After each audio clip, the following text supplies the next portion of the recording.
આપણો સમાજ શું ખરેખર એટલો બધો છૂટો છવાયો થઈ ગયો છે? ભૂલ ક્યાં થઈ છે અને સોલ્યુશન શું છે? આ મારે સમજવું છે. ના, ભૂલ તો જરાય નથી. કોઈ વ્યક્તિની ભૂલ નથી. ખાલી ઇમોશન્સ સપ્રેશન થઈ ગયા છે.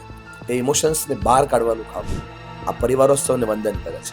ડાયવોર્સિસ એટલા બધા થાય છે યંગ જનરેશનની અંદર ખાસ કરીને, તો એનું બહુ મોટું એક કારણ એ પણ છે કે ક્યારેય એમણે એમના મમ્મી પપ્પાને હિચકે એકબીજાને આમ ભેટીને બેસેલા નથી જોયા.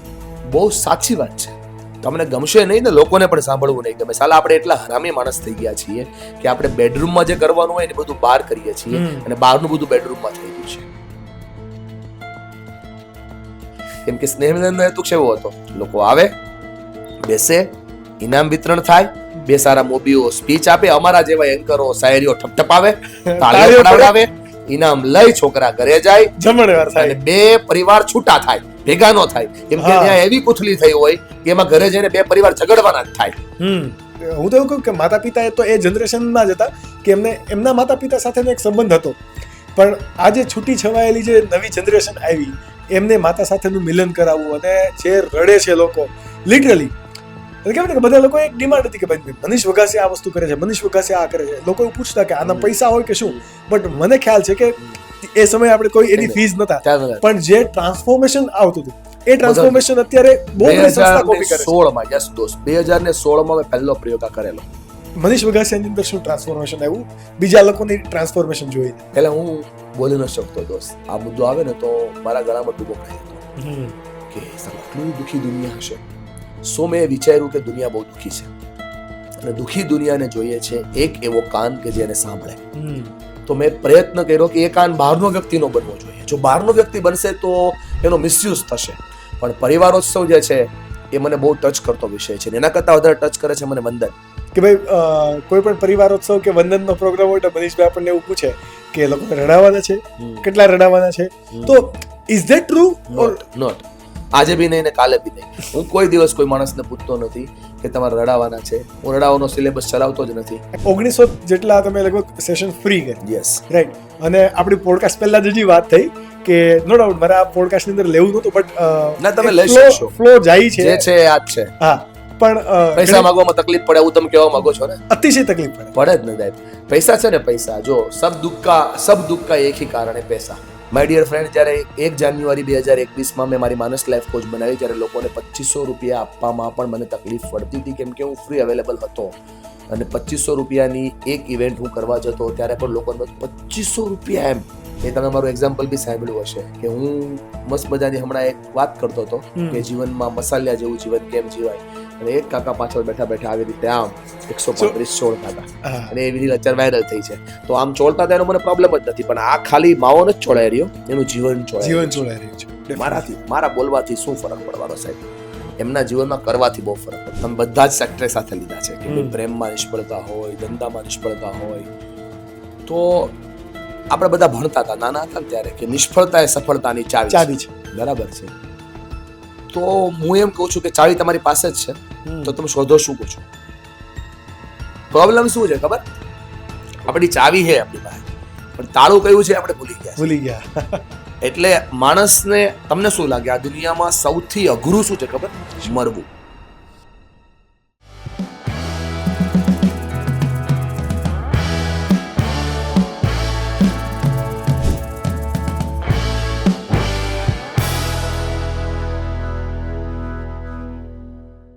Let's welcome Manish Vaghasiya on skill Jogi. મનીષભાઈ, ખૂબ ખૂબ સ્વાગત છે તમારું અમારા શો પર. ધન્યવાદ, આભાર, થેન્ક યુ, ખૂબ ખૂબ આભાર આકાશભાઈ. આજે આપણે છે થોડાક આપણી કમ્ફર્ટ ઝોન ની અંદર જતું રહેવાનું છે, કારણ કે લોકો માટે મનીષ વઘાસિયા જે છે, આજે આ પોડકાસ્ટના શો ની અંદર હું ટ્રાય કરીશ કે એ મનીષ વઘાસિયા અહીંયા ના હોય, અને જે આપણે આટલા વર્ષોથી ઓળખીએ છીએ અને જે જૂની દોસ્તી છે એના ઉપરથી આપણે આજે મન મૂકીને વાતો કરવી છે. First of all, how is your life right now? એકદમ હેક્ટિક શેડ્યુલ ચાલે છે અને પહોંચાય નહીં પહોંચાય એવા પ્રકારના શેડ્યુલો ચાલી રહ્યા છે, પણ મજા આવે છે, આનંદ છે. રોજ શીખવા મળે છે અને રોજ જીવવા મળે છે, મજા આવે છે. અને સામેવાળા લોકોને વેલ્યુ મળે છે એની ખુશી પ્રયત્ન કરીએ છે. પ્રયત્ન મારા દાદા મને એવું શીખવાડતા, અને જ્યારે મેં આ બોલવાનું શરૂ કર્યું ત્યારે દાદા સાથે હતા ત્યારે ઘણી બધી વાર કહેતા કે આપણે વાત એવી રીતે કરીએ બેટા કે આપણા બોલવાથી લોકોના જીવનમાં બદલાવ આવે. વક્તા અને બક્તામાં બહુ જાજો ફરક ન હોય. વક્તા બક્તા બંને એક જ હોય, પણ જે વક્તા હોય એને શ્રોતા મળે અને જે બક્તા હોય એને શ્રોતા મળે. શ્રોતા મતલબ સૂતા હોય અથવા તો શેરડીના શ્રોતા મળે.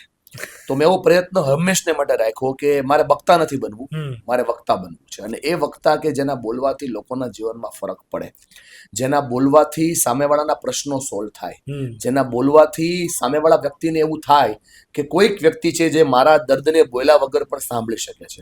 દુનિયા બહુ દુઃખી છે આકાશભાઈ, અને આ દુઃખી દુનિયાને કોઈ એવી ઈલાજની જરૂર છે કે જે એના પ્રશ્ન કયા વગર એને જવાબ મળે. તમે જાણો છો બાગેશ્વર ધામ સરકાર જે અત્યારે ખૂબ હાઈપ પર ચાલે છે, એ શું કામ ચાલી રહી છે? કેમ કે વ્યક્તિને પોતાના દુઃખ બોલવા નથી અને દુઃખ બોલ્યા વગર કોઈ વ્યક્તિને જવાબ આપે છે. સો ઓલવેઝ એવો પ્રયત્ન કરું કે 2 કલાક કોઈ મને જયારે ઇન્વાઇટ કર્યો છે ત્યારે આ 120 મિનિટમાં સામે બેઠેલા એક વ્યક્તિનું તો જીવન બદલે. કેમ કે એક વ્યક્તિ દુનિયાનો બદલી શકે, એક વ્યક્તિની દુનિયા ડેફિનેટલી બદલે. અને ત્યારે જીવનનો મતલબ પણ અર્થ પણ સાર્થક થઈ જાય કે ભાઈ એટલીસ્ટ આપણાથી કોઈકને કોઈકની લાઈફની અંદર 5 વેલ્યુ એડ થઈ જાય, એ પરોક્ષ રીતે ઘણા બધા લોકોની લાઈફ બદલી શકે. બહુ સાચી વાત છે દોસ્ત, બહુ સાચી વાત છે. અત્યાર સુધીની આપણે જો જર્ની વાત કરીએ, બરાબર, તો લોકોને આજની કેમિસ્ટ્રીમાં મજા આવવાની છે because you are the chemistry teacher, I was the biology teacher, અને આજે બાયોકેમિસ્ટ્રી છે. યસ, એટલે બાયોકેમિસ્ટ્રીની દુનિયા બનવાની છે. બાયોકેમિસ્ટ્રીની દુનિયા બનવાની છે. યપ. તમારું અને મારું બંનેનું એક સમય કેવું હતું કે ભાઈ એજ્યુકેશન ફિલ્ડની અંદર જ હતા અને લોકડાઉને ઘણા બધા બ્રેકડાઉન તો આપ્યા, પણ ઘણી બધી નવી દિશાઓ પણ બદલી આપી. તમારું કઈ રીતે આવવાનું થયું એજ્યુકેશન ફિલ્ડમાંથી 100% પબ્લિક સ્પીકિંગ ફિલ્ડની અંદર? આમ તો છે ને આકાશભાઈ, 2011 થી માઇક તો મારા હાથમાં હતું જ. એટલે ગૌ સેવાના માધ્યમો હોય, પરોક્ષ કોઈ સેવાના માધ્યમો હોય, કે જ્યારે હું બોલતો ત્યારે હું સેવાના માધ્યમથી બોલતો. 2011માં જયારે તમે અત્યારે સુરતમાં એક કલ્ચર જોતા હશો જે કરતાલ વાળી ધૂનનું કલ્ચર છે, મારુતિ ધૂન, એ બધી ધૂન જે કલ્ચર છે, એ ધૂન કલ્ચરમાં એઝ અ એન્કર બાજુમાં જે બોલવાનું હોય ત્યારથી મેં મારા કરિયરની શરૂઆત કરેલી. 1 પણ રૂપિયો લીધા વગર. 2011 એમની પહેલા હું સ્કૂલોમાં, મારી કોલેજમાં જ્યાં હું ભણતો ત્યાં હું બોલતો, વાતો કરતો. 2016-17 ની અંદર સોશિયલિઝમની અંદર મેં આને ભરપૂર ઉપયોગ કર્યો, જેમાં મોટી સંસ્થાઓના કમ્પેરિંગ હોય, સ્નેહ મિલનો હોય, ગાયો માટેના પ્રોગ્રામો હોય, વિધવા બહેનો માટેના પ્રોગ્રામો હોય, સમાજ સેવાના પ્રોગ્રામો હોય. અને ઈશ્વર કૃપાથી મને કેમિસ્ટ્રી ભણાવવાના ખૂબ સારા પૈસા મળતા હતા. એટલે આમાંથી હું કઈ લેતો નહીં એટલે મારી ડેટો પેક રહેતી, કેમ કે ફ્રી અવેલેબલ હતો, એટલે ઇઝીલી બધું કામ થતું હતું. 2017-18માં મારે અંકલેશ્વર એક સ્કૂલમાં કામ કરવાનું થયું અને ત્યાં એઝ અ MD તરીકે મેં કામ કર્યું. નીચે 3 સ્કૂલો હતી મારી અંડરમાં અને 750 લોકોના સ્ટાફનું મેનેજ કરતો હતો. ખૂબ મજા આવતી હતી, ખૂબ હેન્ડસમ અમાઉન્ટમાં સેલેરી હતો. 2020 કોરોનાએ મને ઘણું બધું શીખવાડ્યું, કેમ કે એ સમયે મને મારી જાતને 25 વર્ષમાં સમય આપવાનો મોકો નહોતો મળ્યો, એવો સમય મને ત્યારે મળ્યો. એટલે જાતની યારે વાતો કરવાની શરૂ કરી કે એક્ઝેક્ટલી હું શું છું, હું કોણ છું, મારે શું કરવું જોઈએ. 2-3 ધ્યાનના એવા કોર્સ કર્યા, 2-3 સારા લોકોને મળ્યો. તો પેલું કીધું છે ને કે મેં ભીતર ગયા, યદી મેં ભીતર ગયા, તો મને અંદર ઝાંખવાથી એવી ખબર પડી કે હું 7-8 એકર જમીનની એક નાનકડી એમથી સંસ્થા માટે નથી બન્યો, પણ હું આખી દુનિયામાં જઈ શકું એના માટે બન્યો છું. શું ફીલ થયું એવું? અને એવું ફીલ એવું થયું કે અમુક કમિટમેન્ટ્સ, અમુક આપણે ખુદને કરેલી કમિટમેન્ટ્સ, આપણી સાથે જોડાયેલા લોકોને કરેલી કમિટમેન્ટ, જેમાં આપણે કામ ન કરી શકીએ ત્યારે આપણને ખૂબ અંદરથી ગિલ્ટ ફીલ થાય. અને આ ગિલ્ટ છે ને, જો માણસ 2 જ રીતે બને, કાં તો એ તૂટે તો, કાં તો એ તોડે તો. કાં તો એની માન્યતાઓ તોડવી પડે, કાં એને અંદરથી તૂટવું પડે. તૂટે નહીં તો બને નહીં. બીજ તૂટે તો વૃક્ષ બને, માની નાળી તૂટે તો બાળક બને, વાદળ તૂટે તો વરસાદ બને, અને પથ્થર તૂટે તો આકાર બને, અને સોનું પીગળે તો ઘરેણું બને, અને લોખંડ પીગળે તો એમાંથી ઓજાર બને. એમ હું એ જાતને જોતો હતો કે મારી અંદર રહેલી આ સ્કિલ, મારી અંદર રહેલી આવડત જે છેલ્લા 10 વર્ષથી હું ફ્રી ઓફ કોસ્ટ જેના પર કામ કરી રહ્યો છું, જો હું આના પૈસા લેવાનું શરૂ કરું અને લોકોને વેલ્યુ આપવાની શરૂ કરું તો મારું એક નવું અસ્તિત્વ બનશે. મારા 3 શોખ છે: શીખવવું, લોકોના પ્રોબ્લેમ સોલ્વ કરવા અને લોકોને ખુશીઓ આપવી. તો આ 3 શોખ મારા આમાંથી પૂરા થઈ રહ્યા છે. એટલા માટે એક જ કામથી એટલા માટે આ કામ મેં પસંદ કર્યું. અને 1 જાન્યુઆરી 2021 થી મેં આ કામના પૈસા લેવાના ચાલુ કર્યા. એ પહેલા મેં કોઈના પૈસા ક્યારે લીધા નથી. માનસ લાઈફ કોચ. શા માટે માનસ? બહુ ગહન અસ્તિત્વ છે. ડિસેમ્બર મહિનાની 18 તારીખ બાજુ મારા લગ્ન હતા, ફેબ્રુઆરી મહિનાની 7 તારીખે 18માં, અને ડિસેમ્બર મહિનાની 18 તારીખે એટલે કે એનાથી એક્ઝેક્ટ 2-2.5 મહિના પહેલા સુરતમાં ખૂબ મોટી કથા થઈ. અને મોરારી બાપુની કથા હતી રાષ્ટ્રકથા. રામકથા. રામકથા એ રાષ્ટ્રકથા. Yep. એના સંચાલન કરવાનો મોકો પ્રભુ કૃપાથી મારી પાસે હતો. એ સંચાલન સમયે સાથે હું 38 કરતા વધારે એજન્સીઓને મેનેજ કરતો હતો. તો એ સમયે બાપુ સાથે બેસવાનું થયું. અડધો 1 કલાકના ડિસ્કશનની અંદર વાતોમાંથી જ્ઞાન શું હોય, 4 સ્ટેપ છે, 4 સ્તર છે. વક્તાઓને પણ સાંભળવા જેવા સ્ટેજ છે અને શ્રોતાઓને પણ સાંભળવા જેવા સ્ટેજ છે. લોકો 4 સ્ટેજથી બોલતા હોય અને 4 સ્ટેજ પર એની અસર હોય. ફર્સ્ટ છે ઇન્ફોર્મેશન, જેને આપણે માહિતી કહીએ છીએ. આ માહિતી છે ને એ મગજનું સ્તર છે કે તમે ભર્યું ને તમે ઓકી દીધું, વાત પૂરી. એમાં તમને એની વધારે તમને ખબર ના હોય. Just information, that is only information, જેને માહિતી જ કહેવાય. Yep. માહિતીની એ તમે થોડી એપ્લાય કરો, થોડી જો તમે એને એપ્લિકેશનમાં લઈ આવો તો એને નોલેજ કહેવાય. બીજું સ્તર છે નોલેજનું સ્તર, કે જે મગજ કરતા વધારે, મગજ અને માઇન્ડ આ બંને અલગ છે. દિમાગ, એ દિમાગના સ્તર કરતા વધારે અસર કરે. જેમાં આપણે કામ કરીએ છીએ ને, કે જેના ન્યુરોસન્સ હોય, કે જેની પદ્ધતિઓથી કામ થતું હોય, એના એક્સપિરિયન્સ હોય, એના ઉપર વર્ક કરે. એટલે એ ઇન્ફોર્મેશન કરતા ઉપરનું સ્ટેપ છે નોલેજ. Yep. નોલેજની ઉપર એક સ્ટેપ છે જેનું નામ છે વિઝડમ, જેને આપણે વિવેક બુદ્ધિ કહીએ છીએ. એ વિવેક બુદ્ધિ કરતા પણ એક ઉપર સ્ટેપ છે જેને કહેવાય છે ઇન્ટેલિજન્સી. સંસ્કૃતમાં એને માનસ કહેવાય છે અને ગુજરાતીમાં એને બુદ્ધિત્વ કહેવાય છે. આ બુદ્ધિત્વ છે ને એ આ માનસ તત્વ છે. હું તમને સમજાવું, હું શું સમજાવવા માંગુ છું. બુક વાંચી લઉં કે કેવી રીતે તરાય, that is information. That is only step 1 થઈ ગયું. સ્ટેપ 1. હવે હું સ્વિમિંગ પુલની અંદર પડું અને મારા બુડબુડિયા બોલે, થોડા હાથ બાથ હલાવું અને હું શીખી જાઉં કેમ તરાય, દેટ ઇઝ માય નોલેજ. પછીની મારી વસ્તુ છે દેટ ઇઝ પહેલી information, that is my knowledge. હવે નોલેજ ક્લિયર થઈ ગયું. હવે શું, મને ખબર પડી ગઈ કે આવી રીતે તરાય, આ એનું નોલેજ છે. પણ હવે કઈ જગ્યાએ પાણીમાં પડવું અને કઈ જગ્યાએ પાણીમાં ના પડવું, દેટ ઇઝ માય વિઝડમ.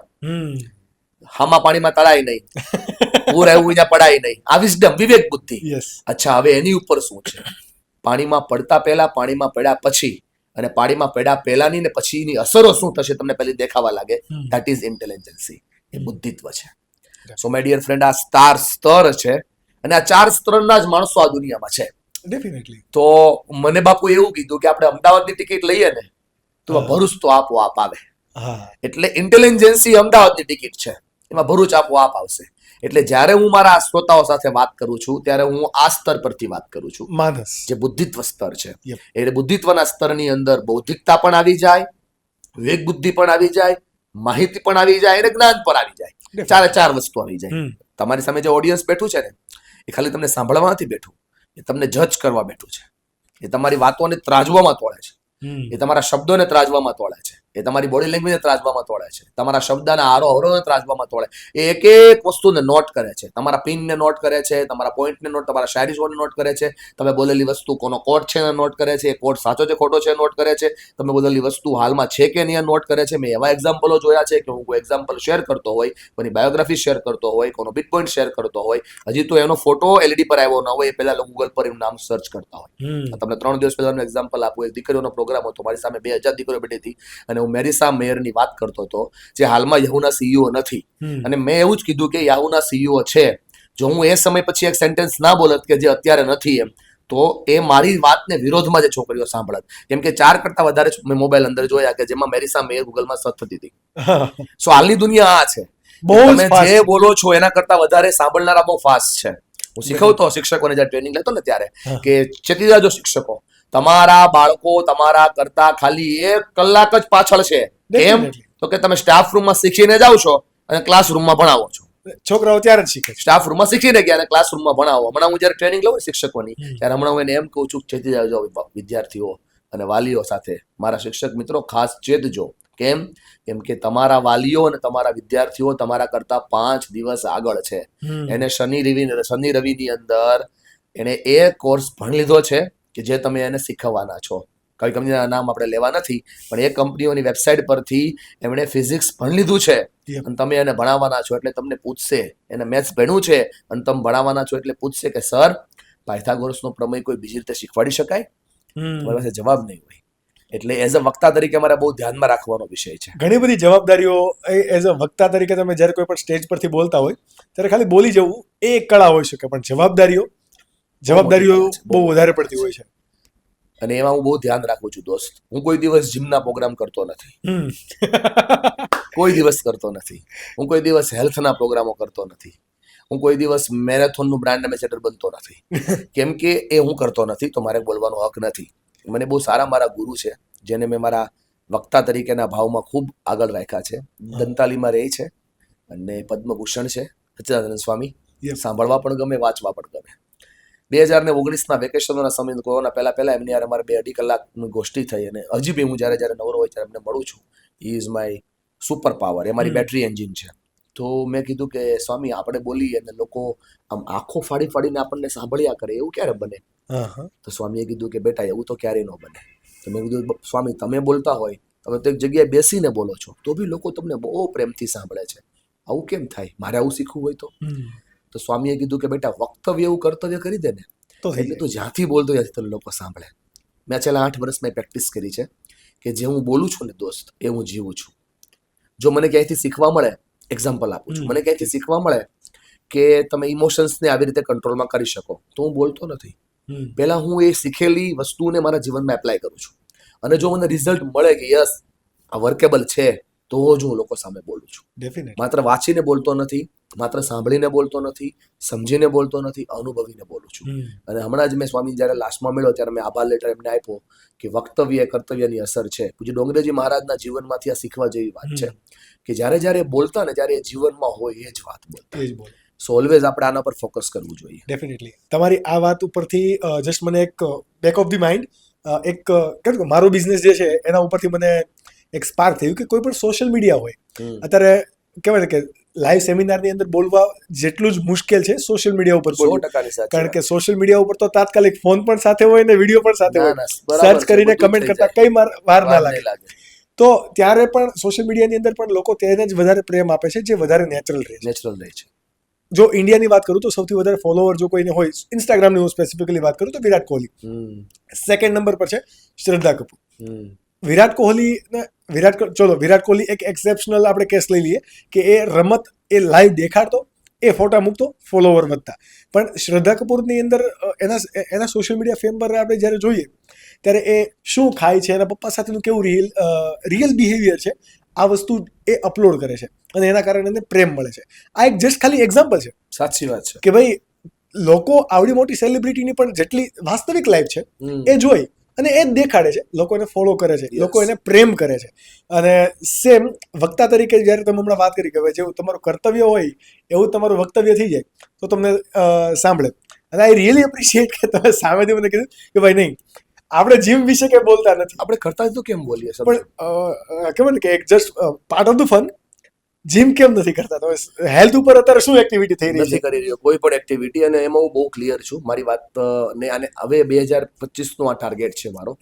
વસ્તુ કેવી બને છે કે શેડ્યુલ એવા હેક્ટિક છે અને કામ એટલું હેક્ટિક છે, આ બહાનું ના કહી શકીએ, અને હું બહાનાની દુનિયામાં જવા પણ નથી માંગતો. મારી પ્રાયોરિટીમાં અત્યારે હેલ્થ નથી છેલ્લા 5 વર્ષથી, અને હવે મારી પ્રાયોરિટીમાં હેલ્થ આવે છે. સો હવે મારા પ્રવચનોમાં બી હેલ્થ ઇન્વોલ્વ થઈ છે, મારા વક્તવ્યોમાં બી હવે હેલ્થ આવતી થઈ છે, કેમ કે હવે હું એના ઉપર કામ કરી રહ્યો છું. તમે જે મને વાત કરી નેચરલ રહેવું જોઈએ, હું આ જ નેચરલ છું અને એના પરથી જ હું કામ કરું છું. મારા યુટ્યુબ પર તમને મારા યુટ્યુબ ચેનલ કરતા તમને લોકોએ મૂકેલા વિડીયો વધારે જોવા મળશે. એનું રીઝન ખાલી એટલું છે કે મને કેમેરાવાળા કેપ્ચર કરી શકતા નથી. પ્રોબ્લેમ્સ એ થાય છે કે લોકો સેટ કરે ને, તમે અહીંયા ઉભા રહીને બોલજો, તમે અહીંયા જોઈને જતા રહી, મને નથી ફાવતું. આપણે એક ક્રોસ માર્ક આપેલો હોય કે આ લાઈટ પોઈન્ટ આપેલો હોય ત્યાં ના ઉભા રહી. મારો કોઈ આખો સેમિનાર તમને ક્યાંય જોવા મળશે જ નહીં. મારા યુટ્યુબ પર વિડીયો પણ તમને આખા જોવા મળશે જ નહીં. એનું રીઝન એ છે કે અમે કાપકૂપ કરીને મૂકતા નથી. અહીંયાથી અહીંયા બોલે, અહીંયાથી આ બોલે, અહીંયાથી આ બોલે, એવું નથી મૂકતા. હવે 2025 પછી જ્યારે લોકોને આ સાંભળવાની ઈચ્છા છે ત્યારે અમે એના ઉપર ફોકસ કરી રહ્યા છીએ. પણ મેં આ વસ્તુને ખૂબ નોટ કરી છે. તમે જેટલા નેચરલ રહેશો ને, લોકો તમને બહુ પ્રેમ આપશે. આપણે એવું બી નથી કરતા અમે આવીએ તો અમારે આ જોશે, અમે આ જોશે, એના કે અમારી આ રિક્વાયરમેન્ટ રહેશે, આવું હશે, એવું બહુ અમે રાખતા નથી. એનું રીઝન છે તમે અમને બુક કર્યા છે તો અમે આવવાના જ છીએ. પછી એ ક્યાં ચલાવવાનું, ભાઈ આવે છે ને ભાઈ હમણાં આવશે ને ભાઈ સમયમાં લે છે ને ભાઈ તકલીફ પણ, તમે બુક કર્યા છે અને આટલા લોકો મારી રાહ જોઈ રહ્યા છે, તો આવું જ અમે ટાઈમે જ આવશું. દોસ્ત 2500 કરતા વધારે પ્રોગ્રામો છેલ્લા 5 વર્ષની અંદર થયા. ટોટલ 4500 પ્રોગ્રામ કર્યા, જેમાં પહેલા 1900 પ્રોગ્રામ આપણે ફ્રી કર્યા. આ 2500 કરતા વધારે છેલ્લા આ 5 વર્ષના પ્રોગ્રામોની અંદર હું 1 મિનિટ એક પ્રોગ્રામમાં ક્યારેય લેટ પહોંચ્યો નથી, નેવર. નેવર. અને આ વર્લ્ડ થી એટલે બોલી શકું કે જેના પ્રોગ્રામ કર્યા છે મને સાંભળી રહ્યા હશે. જો હું લેટ પહોંચ્યો હોય તો એ કમેન્ટ કરશે ને. નેવર, હું ક્યારેય લેટ પહોંચતો નથી. મેં પ્રોગ્રામોની અંદર 2 કલાક રાહ જોઈ છે કે મારો વારો ક્યારે આવશે, પણ હું ક્યાંય લેટ પહોંચ્યો નથી. આવું એટલા માટે કહી શકું છું કેમ કે લોકો આપણી રાહ જોઈ રહ્યા હોય છે. મને બહુ સરસ રીતે મારા ગુરુઓ સમજાવતા કે તારી 1 મિનિટ છે, પરંતુ સામે બેઠેલા 2000 લોકોની 1 મિનિટ એ 2000 મિનિટ છે. અને તું એટલો બધો મહાન માણસ નથી કે તું 2000 લોકોની 2000 મિનિટને ડિસ્ટ્રોય કરી શકે. સો હું એના સમયની કદર કરું છું અને હું એના સમયની ઇજ્જત કરું છું. જો પણ મારો સેમિનાર કોઈ સંજોગોને કારણે થોડો લેટ ચાલવાનો થાય તો હું એમની પરમિશન લઉં છું જાહેરમાં કે આપની અનુકૂળતા હોય, આપનો સમય 12 વાગે પ્રોગ્રામ પૂરો કરવાનો હતો પણ આ પ્રોગ્રામ હવે 2:30 સુધી જશે, તમારી અનુકૂળતા છે તો જ આપણે આને ચલાવીએ, નહીંતર આપણે આને સ્ટોપ કરીએ. ઈશ્વરની કૃપા છે, લોકો પ્રેમ આપે છે અને આપણે સાંભળીએ છીએ અને આપણે એ જ વાત કરી જેનાથી લોકોનો પરિવાર, સારી વાતો લોકોને સાંભળવી નથી ગમતી, એ ગુડી વાતો હોય છે, લોકોને સાચું સાંભળવું ગમે છે. હું મારા સેમિનારોની અંદર માઇન્ડસેટ નથી તોડતો, આદતો નથી તોડતો, સ્વભાવ નથી તોડતો, વ્યવહાર નથી તોડતો. મારા આ સેમિનારોની અંદર હું લોકોની માન્યતાઓ તોડવાનો જ પ્રયત્ન કરું છું. જેટલી માન્યતાઓ તૂટશે એટલો વ્યક્તિ બનશે. એ સમયે બહુ ખરાબ લાગે છે લોકોને. મોટી કંપનીના માલિકોને જ્યારે હું કહું કે તમને બાપ બનવાની જરૂર છે, તમે ખાલી માલિક બની રહ્યા છો, તો એને જમીન નીકળી જાય પગ નીચેથી કે માનજે તો 8000 લોકોનો સ્ટાફ છે, તું મને શીખવાડીશ. પણ બીજા જ દિવસે એનો મને મેસેજ આવે છે કે દોસ્ત, કાલે તે જે વાત કરી હતી ને એ બહુ સાચી હતી. 5 દિવસ પહેલા હું તમને એક એક્ઝામ્પલ શેર કરું. પ્લીઝ. પ્રોગ્રામ હતો સુરતની એક સંસ્થામાં, સ્કૂલની પ્રોગ્રામમાં, અને એમાં એક પ્રમુખ બેઠા હતા. સોસાયટી બહુ મોટી, એના પ્રેસિડેન્ટ છે અને એમના એક્સપિરિયન્સ શેરિંગ હું લઉં. એમને હાથમાં માઇક લીધું અને માઇક લઈને મેં કીધું કે મનીષભાઈ રડતી આંખે ખંભા પર હાથ મૂકીને રડવા લાગ્યા. એમના વાઇફ પણ ઊભા હતા. મારો દીકરો 2 વર્ષનો હતો જ્યારે સોસાયટીની અંદર સપ્તાહ થયેલી કથા અને એમાં નંદ ઉત્સવ ઉજવાયેલો. મારા દીકરાને કાનોડો બનાવ્યો હતો અમે. તો 300 ગામની અમારી સોસાયટી છે. બધાએ મારા દીકરાને બહુ આશીર્વાદ આપ્યા, બ્લેસિંગ આપ્યા, દુખણા લીધા અને નંદ ઘેર આનંદ ગયો. હું નંદ બન્યો હતો. હા, આખું કલ્ચર શું છે સમજો, લોકો સમજી રહ્યા છે. અને આજે મારા દીકરાની ઉંમર 22 વર્ષની છે. આ વાતને 20 વર્ષ થઈ ગયા. કીધું હા કાકા, શું કહેવા માંગો છો? બોલે આજે આખી સોસાયટી મારા દીકરાને ગાળો દે છે.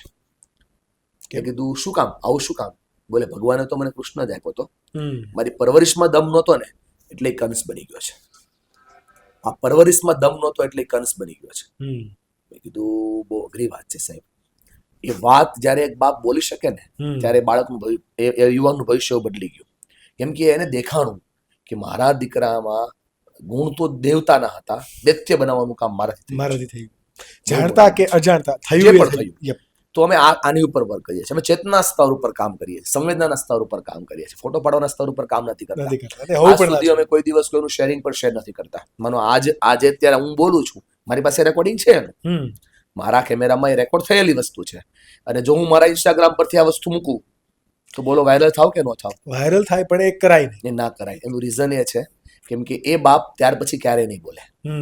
સો અમે કોઈની ચેતનાઓના સ્તર ઉપર કામ કરી એની વસ્તુઓને વાયરલ નથી કરતા.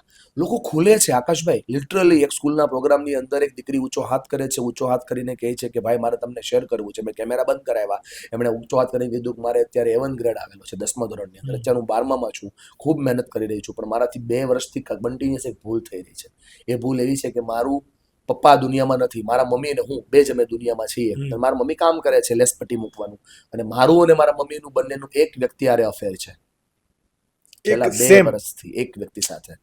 અને હું ખૂબ અફસોસમાં છું. મેં કીધું બેન શું કહેવા માંગે છે? ભલે હવે દુનિયામાં શું મારું કામ છે, મારે આ દુનિયા છોડી દેવી છે.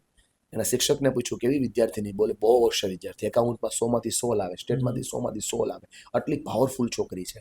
સજ્જે બેઠો, મેં સાંભળી એને, એ ખુલી ખીલી. તમને મારે કેવું છે, અત્યારે એનું CA ઇન્ટરમીડિયેટ ચાલુ થઈ ગયું છે. ક્યાં વાત. અને મેં એમને કીધું કે બેન તું CA બની જા ને એટલા બધા પ્રોબ્લેમ સોલ્વ થઈ જશે.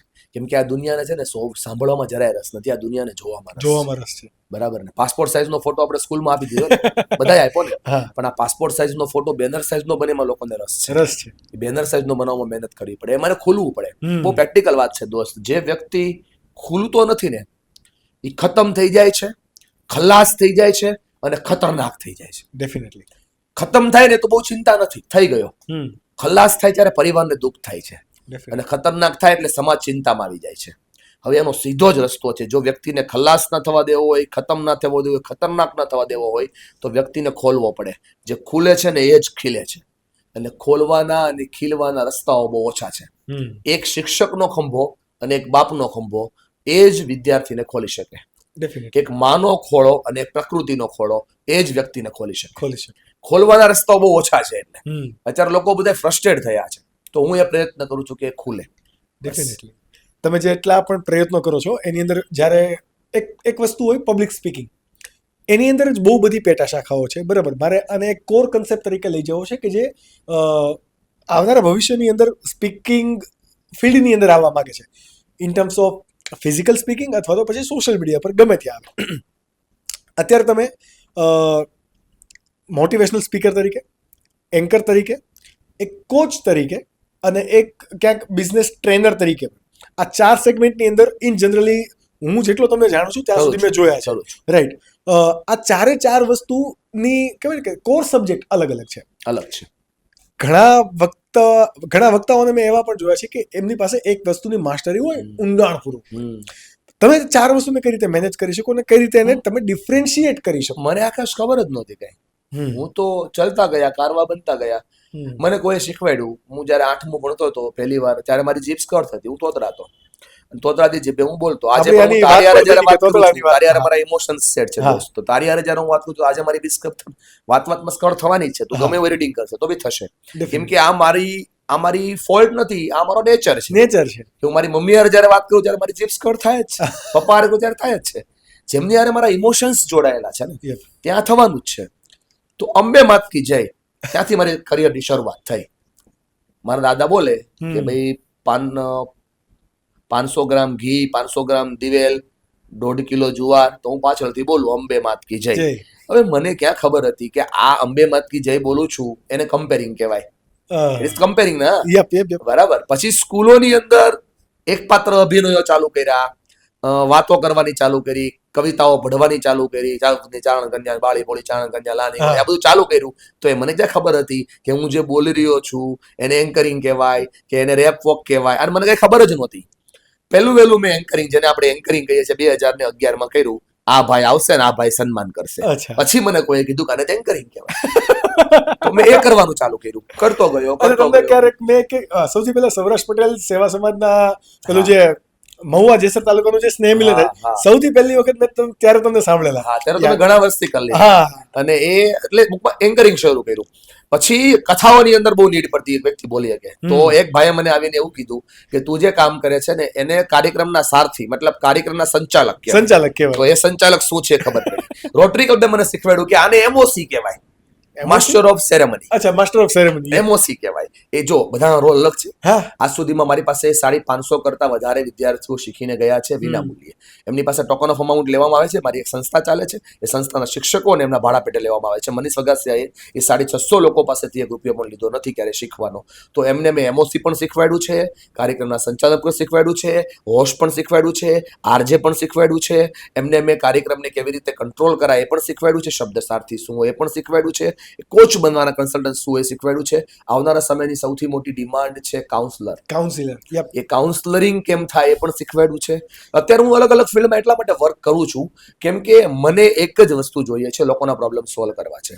તો લોકોના પ્રોબ્લેમ સોલ્વ કરવાની અંદર એન્કરિંગ મેં ઘણું ઓછું કર્યું છે. છેલ્લા 2 વર્ષમાં બહુ આપણે કરવું જ પડે એમ એ જ કરું છું, કારણ કે તમારું ઓલરેડી શેડ્યુલ આની અંદર એટલું ટાઈટ છે. હું મારી જાતને ક્યારે પણ મોટિવેશનલ સ્પીકર તરીકે ઓળખાવતો નથી અને મારે બનવું પણ નથી. I am not a motivational speaker. હું ખાલી ને ખાલી પ્રેરક વક્તા છું, ઇન્સ્પિરેશનલ સ્પીકર. મને ઇન્સ્પિરેશન આપવું ગમે છે અને એના કરતા પણ વધારે જો ભગવાનની કૃપા થશે અને લોકોના આશીર્વાદ મળશે તો મને બનવું છે ટ્રાન્સફોર્મેશનલ સ્પીકર.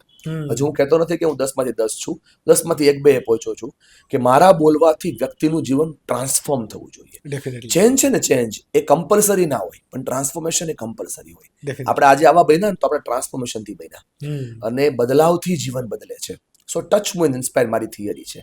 3 કલાક હું વાત કરું, 2 કલાક વાત કરું, 1 મિનિટ વાત કરું, તમારા પોડકાસ્ટમાં 1 કલાક પણ વાત કરીશ ને તો હું ધ્યાન રાખીશ કે મારી વાતથી તમને ટચ થવું જોઈએ, મારી વાત તમને મૂવ કરવી જોઈએ અને મારી વાત સાંભળ્યા પછી તમે ઇન્સ્પાયર થવા જોઈએ કંઈક બદલવા માટે.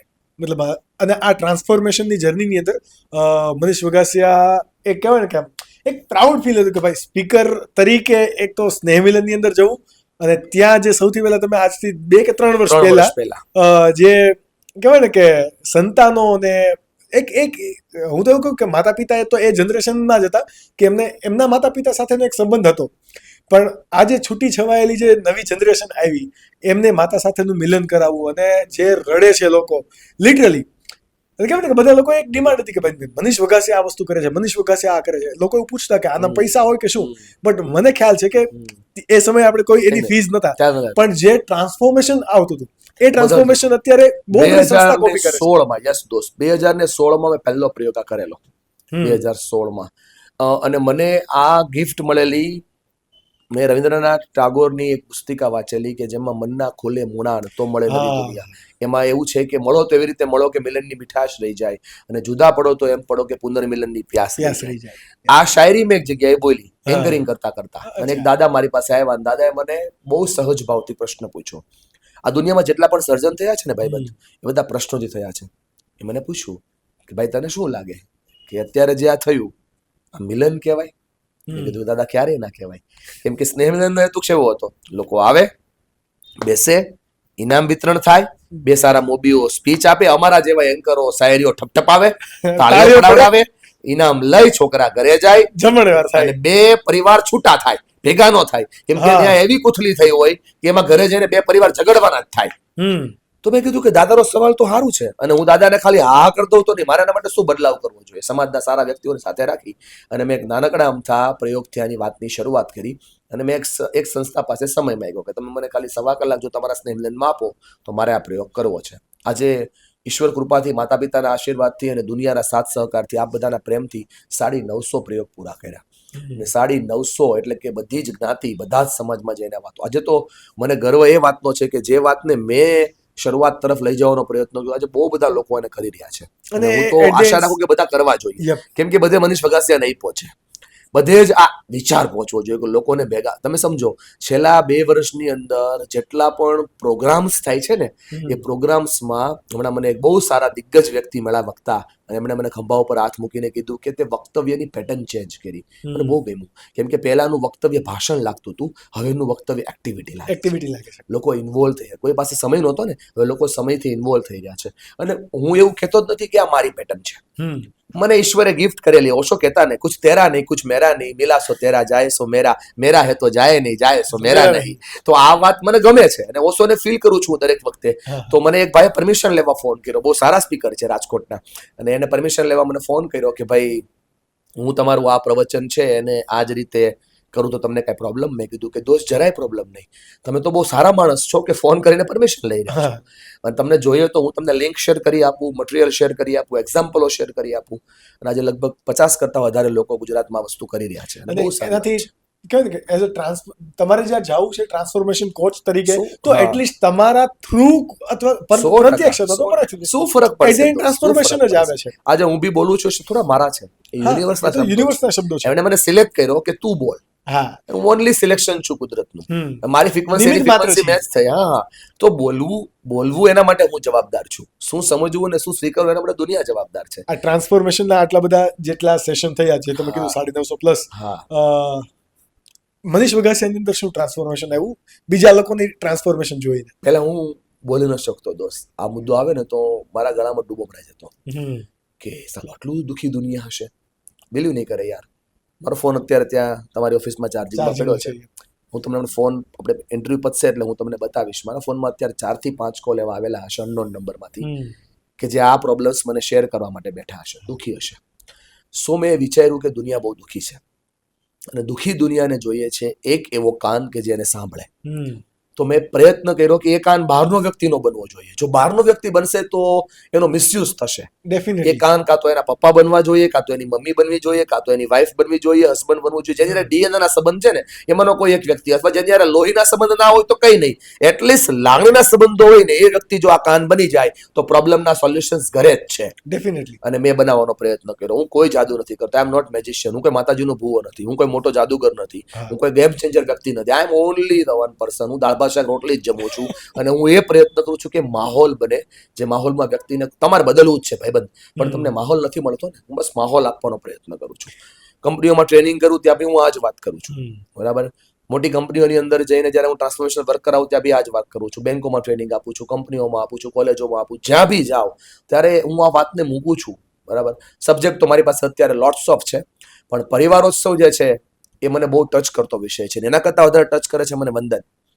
વંદન છે ઈશ્વરે આપેલી ગિફ્ટ છે. યસ, ઈશ્વરે આપેલી ગિફ્ટ છે. એ આર્ટિફિશિયલ નથી, એ 3 સ્ટેપમાં બનાવેલી વસ્તુ છે. વંદન એક પારંપરિક છે, વંદન માનસિકના મનના સ્તર પરથી છે, અને વંદન એક સંવેદનાના સ્તર પરથી છે. આ 3 શબ્દોથી હું વંદન કરું. 3 કલાકનો મોટો પ્રોગ્રામ છે, બહુ ઓછા ઓર્ગેનાઇઝ કરે છે, કેમ કે 3 કલાક કોઈ બેસી શકતું નથી. અને જે ઓર્ગેનાઇઝ કરે, જે ઓર્ગેનાઇઝ કરે છે એની સ્પેસ બદલી જાય છે, એની દુનિયા બદલી જાય છે. કેમ કે હું કંઈ નથી કરતો, બધું ઈશ્વર કરે છે. તમે વાત કરી કે જ્યારે કે પણ તમે આ જર્ની શરૂ કરી, એટલે શરૂઆતની અંદર 1900 જેટલા તમે લગભગ સેશન ફ્રી કર્યા. Yes, right. અને આપણી પોડકાસ્ટ પહેલા જ વાત થઈ કે નો ડાઉટ મારે આ પોડકાસ્ટની અંદર લેવું નહોતું, બટ ના, તમે લઈ શકશો. ફ્લો જાય છે, જે છે આ જ છે. હા, પણ પૈસા માંગવામાં તકલીફ પડે એવું તમે કહેવા માંગો છો ને? અતિશય તકલીફ પડે. પડે જ ને સાહેબ. પૈસા છે ને, પૈસા જો સબ દુઃખ કા એક ही कारण है पैसा, क्योंकि पैसा बोलता है. દેવાભાઈ બોલે ને, માલ હે તો મોહબ્બત હે. આ દુનિયામાં તમને કન્સર્ન ત્યાંથી જ આવશે. ઘણા લોકોને મારો પ્રોગ્રામ હજી તો સાહેબ હું બહુ ઇઝી અવેલેબલ છું, પણ 2025 ચાલે છે. એપ્રિલ મહિના પછી થોડા એવા ચેન્જીસ હું લાવી રહ્યો છું કે જેમાં થોડુંક અઘરું પડશે મને અને લોકોને. રીઝન એ છે કે આપણે ઇઝી અવેલેબલ છીએ, છતાં બી આપણી અવેલેબિલિટી પૈસાથી જ નોંધાય છે. માય ડિયર ફ્રેન્ડ, જ્યારે 1 જાન્યુઆરી 2021માં મેં મારી માનસ લાઈફ કોચ બનાવી, ત્યારે લોકોને 2500 રૂપિયા આપવામાં પણ મને તકલીફ પડતી હતી, કેમ કે હું ફ્રી અવેલેબલ હતો. અને 2500 રૂપિયાની એક ઇવેન્ટ હું કરવા જતો, ત્યારે પણ લોકોને બધું 2500 રૂપિયા, એમ પૈસા બહુ અઘરી વસ્તુ છે. પણ મેં જ્યારે આ વસ્તુ નોટ કરીને, મારે બોલવું ના જોઈએ, પણ મોટી મોટી સભાઓના મોટા ખર્ચાઓમાં અમારો ખર્ચો બહુ નાનો હોય છે. અમે ઇન્ટેન્શનને ક્લિયર કરવા માટે ત્યાં ઉભા રહીએ છીએ. શું હું એવો પ્રયત્ન કરું કે જે કલાકાર હોય, એ નાનો હોય કે મોટો હોય, જે પોતાની કલા પ્રસ્તુત કરે છે ને, એ વ્યક્તિને એનું મહેનતાણું ચોક્કસ મળવું જોઈએ. કેમ કે કલાકારનું ઘર વાહથી નથી ચાલતું, કલાકારનું ઘર જીપેથી ચાલે છે, પેમેન્ટથી ચાલે છે. એ મુરલી વગાડી, વાસળી વગાડી, જેને પોતાનું ગળું ફૂલાયું હોય ને, એને 4 કલાક ગળું દુખતું હોય, આકાશભાઈ. હવે એ 4 કલાક જે દુખતું ગળું છે ને, એમાં સરસ મજાનું નાળિયેર પાણી જો જાય ને, તો એના ગળાને રાહત થાય. નાળિયેર પાણીની કિંમત અત્યારે 70 રૂપિયા છે, અને તમે એને 4000 રૂપિયા પણ જો ન આપો મુરલી વગાડવાના, વાસળી વગાડવાના, તો એ છોકરો બીજે આગળના કલાને સાહિત્યકાર ન મળે. પ્રોત્સાહન છે ને, એ પ્રોત્સાહન જ પ્રેરણા છે દોસ્ત, અને એ પ્રોત્સાહન અત્યારે પૈસો છે. એટલે કદાચ મારી વાત કોઈને નહીં ગમે, તમારા ઇન્સ્ટાગ્રામમાં નેગેટિવ કમેન્ટ્સ પણ આવશે, આઈ ડોન્ટ કેર. પણ કલાની ઇજ્જત કરો છો તો પૈસા આપીને કરો.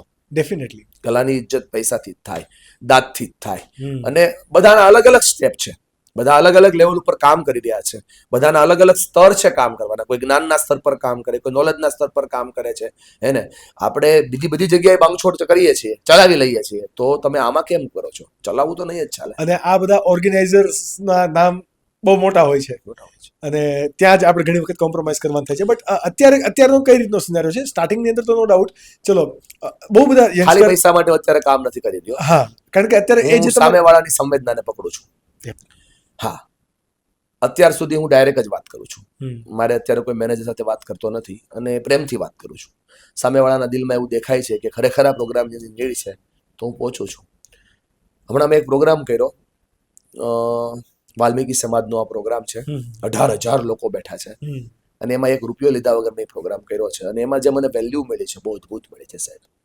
સમાજ અને સંગઠનોને જોડવાની તાકાત છે ને, એ પ્રોગ્રામ્સથી થઈ રહી છે. એટલે હું ખાલી પૈસા માટે આ કામ નથી કરી રહ્યો. અને ખાલી પૈસા માટે જો કામ કરવું હોય તો બીજા ઘણા બધા કામ છે, બરાબર છે. મારા ઇન્સ્ટાગ્રામ ઉપર અત્યારે 600 કે ફોલોવર છે, અને એની એવરેજ રીચ 1.5 લાખની છે. આરામથી તો 1.5 લાખની રીચ માટે મને કોઈ પણ વ્યક્તિ 50,000 રૂપિયા રીલનું પેમેન્ટ આપે, પણ એ પૈસા માટે હું નથી કરી રહ્યો. સમય સંજોગ મને જે બી સ્થિતિ માટે જ્યારે બી એ વસ્તુની જરૂર પડી ત્યારે હું ચોક્કસ કરીશ. પણ અત્યારે મારું ઇન્ટેન્શન છે કે મારા બોલવાથી લોકોના જીવનમાં ફરક પડવો જોઈએ. તો હું એવા લોકોને તે મંચ ઉપર લાવીશ કે જેમની પાસે પ્રોડક્ટ ખૂબ સારી છે, એજન્સીઓ ખૂબ સારી છે, વસ્તુઓ ખૂબ સારી છે, પણ લોકો સુધી પીચ નથી કરી શકા. તો સાચું છે તો એને કહેવામાં કોઈ પ્રોબ્લેમ પણ નથી ને. આપણે બોલશું તો લોકોને ફરક પડશે. અત્યારે જે પરિવારોત્સવ અને જે વંદન છે, એ બંને પેઇડ અને બાર્ટર ઇન ધ સેન્સ કે ભાઈ ચલો જ્યાં ભાવ છે આપણને ત્યાં આપણે કરીએ છીએ, આ રીતે બંને ચાલે છે. આ બંનેમાંથી મારે કોઈક એવા એક્ઝામ્પલ જોયા છે કે ભાઈ પરિવારોત્સવ અને આ વંદન બંનેની ડિમાન્ડ વધે છે શા માટે? આપણો સમાજ શું ખરેખર એટલો બધો છૂટો છવાયો થઈ ગયો છે? ભૂલ ક્યાં થઈ છે અને સોલ્યુશન શું છે? આ મારે સમજવું છે. ના, ભૂલ તો જરાય નથી, કોઈ વ્યક્તિની ભૂલ નથી. ખાલી ઇમોશન્સ સપ્રેશન થઈ ગયા છે. એ ઇમોશન્સને બહાર કાઢવાનું કામ આ પરિવારો સૌને વંદન કરે છે. હું તમને એવું કહી શકું, 2024માં શનિવારે રાત્રે મેં પ્રોગ્રામો કર્યા છે અને રવિવારે રાત્રે મેં સ્નેહ મિલનો કર્યા છે, રાત્રે 9 વાગ્યા પછી. સો લોકોને એની જરૂર છે. સેકન્ડ એવું છે કે આપણે એવી રીતે આ પ્રોગ્રામો કરીએ છીએ કે જેને લઈને લોકોને એમના પ્રશ્નોના સમાધાન મળે છે. બહુ બધી વસ્તુઓમાં એરર હોય મગજની અંદર, તો એ સોલ્વ થાય છે. અને બીજું કે એવા પ્લેટફોર્મ પર સોલ્વ થાય છે કે જ્યાં બધા પોતાના જ છે, શરમ છૂટી જાય છે. અંદરથી મારે ઘણું બધું કેવું છે એ કહેવાના મોકા મળી જાય છે. તમે કદાચ મારા વિડીયોઝમાં જોતા હશો, ઘણા લોકો મારા વિડીયોઝ મૂકે છે એમાં પણ જોતા હશો, બાપ દીકરીના પ્રેમ વચ્ચે, પતિ પત્નીના પ્રેમ વચ્ચે, એક દૂજે કે લીએ જે પણ પ્રોગ્રામો કરું છું, તો એ બધા ખુલે છે. મતલબ એવું જરાય નથી કે એ લોકો વચ્ચે પ્રેમ નથી, એવું નથી, પણ એ પ્રેમની પ્રસ્તુતિ નથી. અને એવું બહુ બધું દુનિયામાં ચાલે છે જે આપણે જોયું પણ નથી દોસ્ત. તમને જાણીને પણ નવાઈ લાગે કે 3 જેને દીકરા હોય અને એ દીકરાઓના પાછા 9 દીકરાઓ હોય, એવી ઘડીમાં એકલી રહેતી હોય કે જેને આમ ગણો તો 9 ને 9 3 અને 12 15 દીકરા હોય. 15 સંતાનોની માં કહેવાય ને, 15 સંતાનોની માં પતરાવાળી રૂમમાં એકલી રહેતી હોય. હવે એ સ્નેહ મિલન પછી એ માને જો ઘર મળતું હોય તો તકલીફ શું? હું તમને વાર્તા નથી કહી રહ્યો, તમને વાસ્તવિકતા કહી રહ્યો છું. અને હું વાસ્તવિકતા ઉપર પોડકાસ્ટ કરવા બેસું તો મારી પાસે 4000 કલાકનું મટીરિયલ છે એક એક સ્ટોરીને લઈને. તમે ગામનું નામ બોલો, હું સ્ટોરી બોલીશ. તમે અટક બોલો, હું સ્ટોરી બોલીશ. તમે સમાજ બોલો, હું સ્ટોરી બોલીશ. તમે વ્યક્તિ બોલો, હું સ્ટોરી બોલીશ. તમે ઉંમર બોલો, હું સ્ટોરી બોલીશ. તમે સંબંધ બોલો ને, હું સ્ટોરી બોલીશ. આ રોજ હું ફેસ કરું છું, રોજ ફેસ કરું છું. અને એટલે ઈશ્વરની કૃપા એટલી છે 2 મિનિટમાં મને ઊંઘ આવી છે સાહેબ. કેમ કે આ સંતોષ છે, આ લોકોનો જે સંતોષ. પ્રોગ્રામ શરૂ થાય ત્યારે એમના એક્સપ્રેશન ને પ્રોગ્રામ પતે ત્યારે એક્સપ્રેશન બહુ અલગ હોય છે. જેમને પ્રોગ્રામ મારો સાંભળ્યો હશે એમને હું એ જ વિનંતી કરું કે વાતોથી નથી થતું, વાસ્તવિકતાઓથી થાય છે. ડેફિનેટલી. અત્યારે જે તમે કામ કરો છો એનાથી નો ડાઉટ ચલો પરિવાર ભેગા થાય છે, માતૃપિતૃ વંદનને કારણે એક ઇમોશન જાગે પણ છે. પોતાની લાઈફ ઘણી બધી બદલાય છે. હમણાં તમે વાત કરી કે ભાઈ ક્યાંક ને ક્યાંક સ્નેહ છૂટી ગયો. હું જસ્ટ એક એક્ઝામ્પલ શેર કરું. હમણાં તમે ઓળખો છો ઓલરેડી ચેતન સોલંકી અને કેતન, રાઈટ? તો અમારી જસ્ટ કોમન વાત થતી હતી. તો ત્યારે વાત કે એટલા બધા છૂટાછેડા થાય છે, ડાયવોર્સિસ એટલા બધા થાય છે યંગ જનરેશનની અંદર ખાસ કરીને. તો એનું બહુ મોટું એક કારણ એ પણ છે કે ક્યારેય એમણે એમના મમ્મી પપ્પાને હિચકે એકબીજાને ભેટીને બેસેલા નથી જોયા. બહુ સાચી વાત છે. તમને ગમશે નહીં ને, લોકોને પણ સાંભળવું નહીં ગમે. સાલા આપણે એટલા હરામી માણસ થઈ ગયા છીએ કે આપણે બેડરૂમમાં જે કરવાનું હોય ને બધું બહાર કરીએ છીએ અને બહારનું બધું બેડરૂમમાં થઈ ગયું છે. આપણા છોકરાઓ ગૂગલ પર શું સર્ચ કરે છે જે આપણે એને બતાવતા નથી. એને બતાવવું પડે કે આ મારી વાઈફ છે, જે તારી માં છે, અને મેં એના ખંભા ઉપર જે હાથ મૂક્યો છે ને એટલા માટે મૂક્યો છે બચ્ચા કે હું તારી માનો સપોર્ટર છું. હું સપોર્ટ કરવા વાળો વ્યક્તિ છું તારી માને. અને જિંદગીમાં જ્યાં પણ તારી માં પ્રોબ્લેમમાં હશે તારો બાપ સાથે ઊભો હશે. તો એ બાળકને એમ થાય કે મારી આવનારી પત્ની છે ને એ મારી પત્ની મારા માના સ્થાન ઉપર ત્યાં છે, મારા પપ્પાના સ્થાન ઉપર છે. બહુ રાઈટ. તકલીફ શું છે ખબર? આપણે બાળકને બહુ પ્રેક્ટિકલ વાત શેર કરું. બાળકે ક્યારેય પણ આમાં મેઇન છે ને તકલીફ શું પડે, જે મિડેટર છે ને વધારે હેરાન થઈ રહ્યા છે. જેમના ઘરે બાળકો છે ને જેમના માતા પિતા પણ સાથે છે, કેમ કે એમને પોતાના પ્રેમને પ્રસ્તુત કરતા આવડતું નથી. હું બહુ શ્યોરિટી આ વસ્તુ શેર કરું. જો મારા પપ્પા મારા દાદાને હક કરે તો મારો છોકરો મને ડેફિનેટલી હક કરે, કે કેવું જ ના પડે. બરાબર. મારી પત્ની જો મારી મમ્મીને ખાલી આભાર પ્રગટ કરીને જો એને રોજે પ્રેમ પ્રસ્તુત કરે તો મારી મમ્મી મારી દાદી મને કરે છે. હવે લોચો ત્યાંથી નથી કે આપણે ઉપરથી પ્રોફોલ્ડ કરીએ, આખું બધું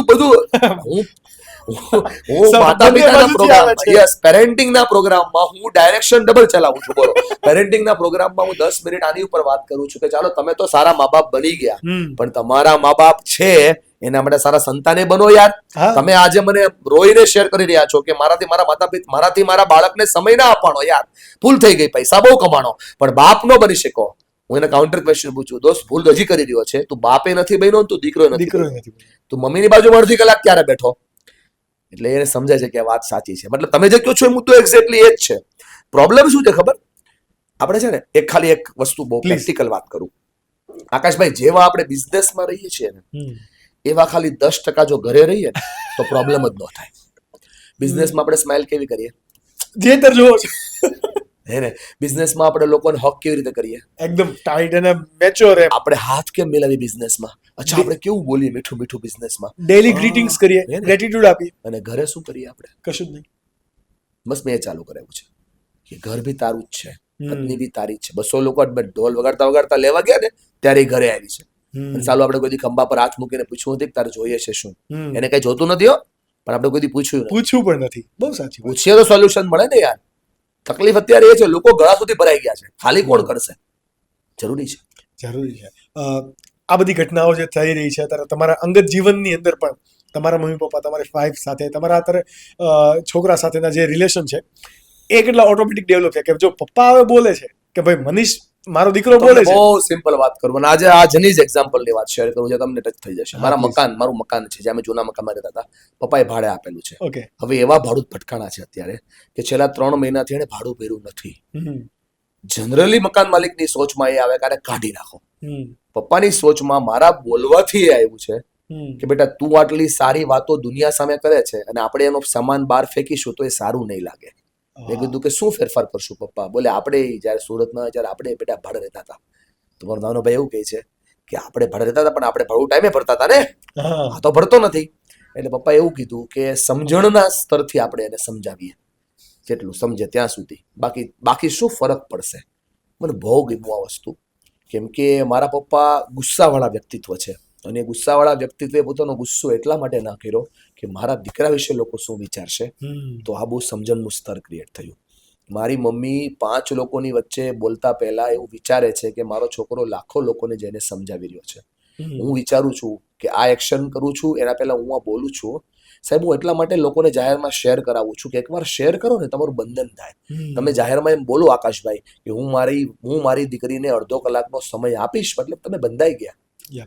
તમે અડધો કલાક સમય આપવા માટે તમારી ખુદને જાતને પ્રોમિસ કરી. દુનિયાને જે મળવાનું એ મળે, તમારી દીકરીને 30 મિનિટ મળી બાપની. સો હું ઓલવેઝ એના ઉપર વર્ક કરું છું, કેમ કે હમ જો બોલતે હૈ વહી હમારી દુનિયા બનતી હૈ ના. મેરે શબ્દ હી મેરી દુનિયા હૈ. તો મારા શબ્દો જ મારી સંવેદના હોય તો મારે એમને બરાબર પકડવા જોઈએ. મેં બહુ જોયું લોકો સાથેના સંબંધોમાં, દુનિયાના સંબંધોમાં, મારા ખુદના જીવનમાં મારા બોલવાથી અને મારા કામ કરવાથી લોકોના જીવનમાં ફરક પડે. આઈ ડોન્ટ કેર, પડે ના પડે કૃપા, પણ મારા જીવનમાં બહુ ફેર પડે છે. કેમ કે મને બોલવાનો પાવર મળે છે અને પાવર છે ને એ દુનિયા જીતાડે છે. એક આપણે કહે કે સોર્સ ઓફ એનર્જી છે કે ભાઈ એક અને હું એ કેર નથી કરતો દોસ્ત. ઘણા લોકોનું ઇન્ટેન્શન શું હોય કે મનીષભાઈ આવશે તો મનીષભાઈ આવી અને લિટરલી મને કે તમે ઇમોશનલ કરજો ને થોડું એમ, પણ હું એના માટે પ્રોગ્રામ નથી કરતો. હું રડાવવા માટે પ્રોગ્રામ કરતો જ નથી, હું ખાલી રિયલાઇઝ કરાવું છું. જસ્ટ કાઉન્ટર ક્વેશ્ચન આમાં તમને હું આપું કે વચ્ચે મેં એવી વાત પણ સાંભળેલી, બરોબર, આપણે ફ્રેન્ડ તરીકે તમને પૂછ્યું કે ભાઈ કોઈ પણ પરિવારોત્સવ કે વંદનનો પ્રોગ્રામ હોય તો મનીષભાઈ આપણને એવું પૂછે કે લોકોને રડાવવાના છે, કેટલા રડાવવાના છે. તો ઇઝ ધેટ ટ્રુ? નોટ. આજે બી નહીં ને કાલે બી નહીં. હું કોઈ દિવસ કોઈ માણસને પૂછતો નથી કે તમારે રડાવવાના છે. હું રડાવવાનો સિલેબસ ચલાવતો જ નથી. એક્ઝેક્ટલી. મારી પાસે કોઈ એનો ગેસ છે, નાઇટ્રસ ઓક્સાઇડ થી લોકો રડે, બરાબર, મારી પાસે છે જ નહીં. ટીયર ગેસ તો આપણે છોડતો નથી. પણ મેં જોયું, મેં નોટ કર્યું કે આટલી બધી ઇમોશન્સની વાતો કરવા છતાં પણ અમુક લોકો એવા બેઠા હોય છે કે જેના એને ફરક પડતો જ નથી. તો છોડો. એ તમે મારું એક્ઝામ્પલ બી સાંભળ્યું હશે કે હું મસ્ત મજાની હમણાં એક વાત કરતો હતો કે જીવનમાં મસાલિયા જેવું જીવન કેમ જીવાય, અને એક કાકા પાછળ બેઠા બેઠા આવી રીતે આમ 135 ચોળતા હતા અને એવી રીતે અત્યારે વાયરલ થઈ છે. તો આમ ચોળતા હતા એનો મને પ્રોબ્લેમ જ નથી, પણ આ ખાલી માવો જ ચોળાઈ રહ્યો, એનું જીવન ચોળાઈ રહ્યું છે. મારાથી, મારા બોલવાથી શું ફરક પડવાનો સાહેબ? એમના જીવનમાં કરવાથી બહુ ફરક પડવાનો. મારા શબ્દો છે ને એ ખાલી ઉર્જા આપશે. મારા શબ્દો ખાલી ઉર્જા આપશે. શબ્દો છે, પ્રેરણા આપશે. બહુ થાય તો તમારા જીવનની અંદર નવું સ્પાર્કલ આપશે, મજા કરાવશે, ગલગલિયા કરાવશે. પણ તમે જે કામ કરશો ને એ તમને પ્રેરણા સાથે તમને ફળ આપશે. કામથી જ ફળ મળે છે. ફળમાં લોકોને ઇન્ટરેસ્ટ હોવો જોઈએ. એટલે હું એમાંથી ઘણો બહાર બી નીકળી ગયો છું. હવે આખા અલગ પ્રકારના પ્રોગ્રામો ડિઝાઇન કર્યા છે કે જેમાં રડવા કરતા પણ વધારે અસરથી લોકો ઉપર અસર થાય. મેં મનોમંથન કર્યું, થોડું એની પર ધ્યાન કર્યું તો મને દેખાણું કે રડવાની ઉપર પણ એક સ્ટેપ આવે છે કે જે આપણે કોઈ દી ફીલ જ નથી કરતા.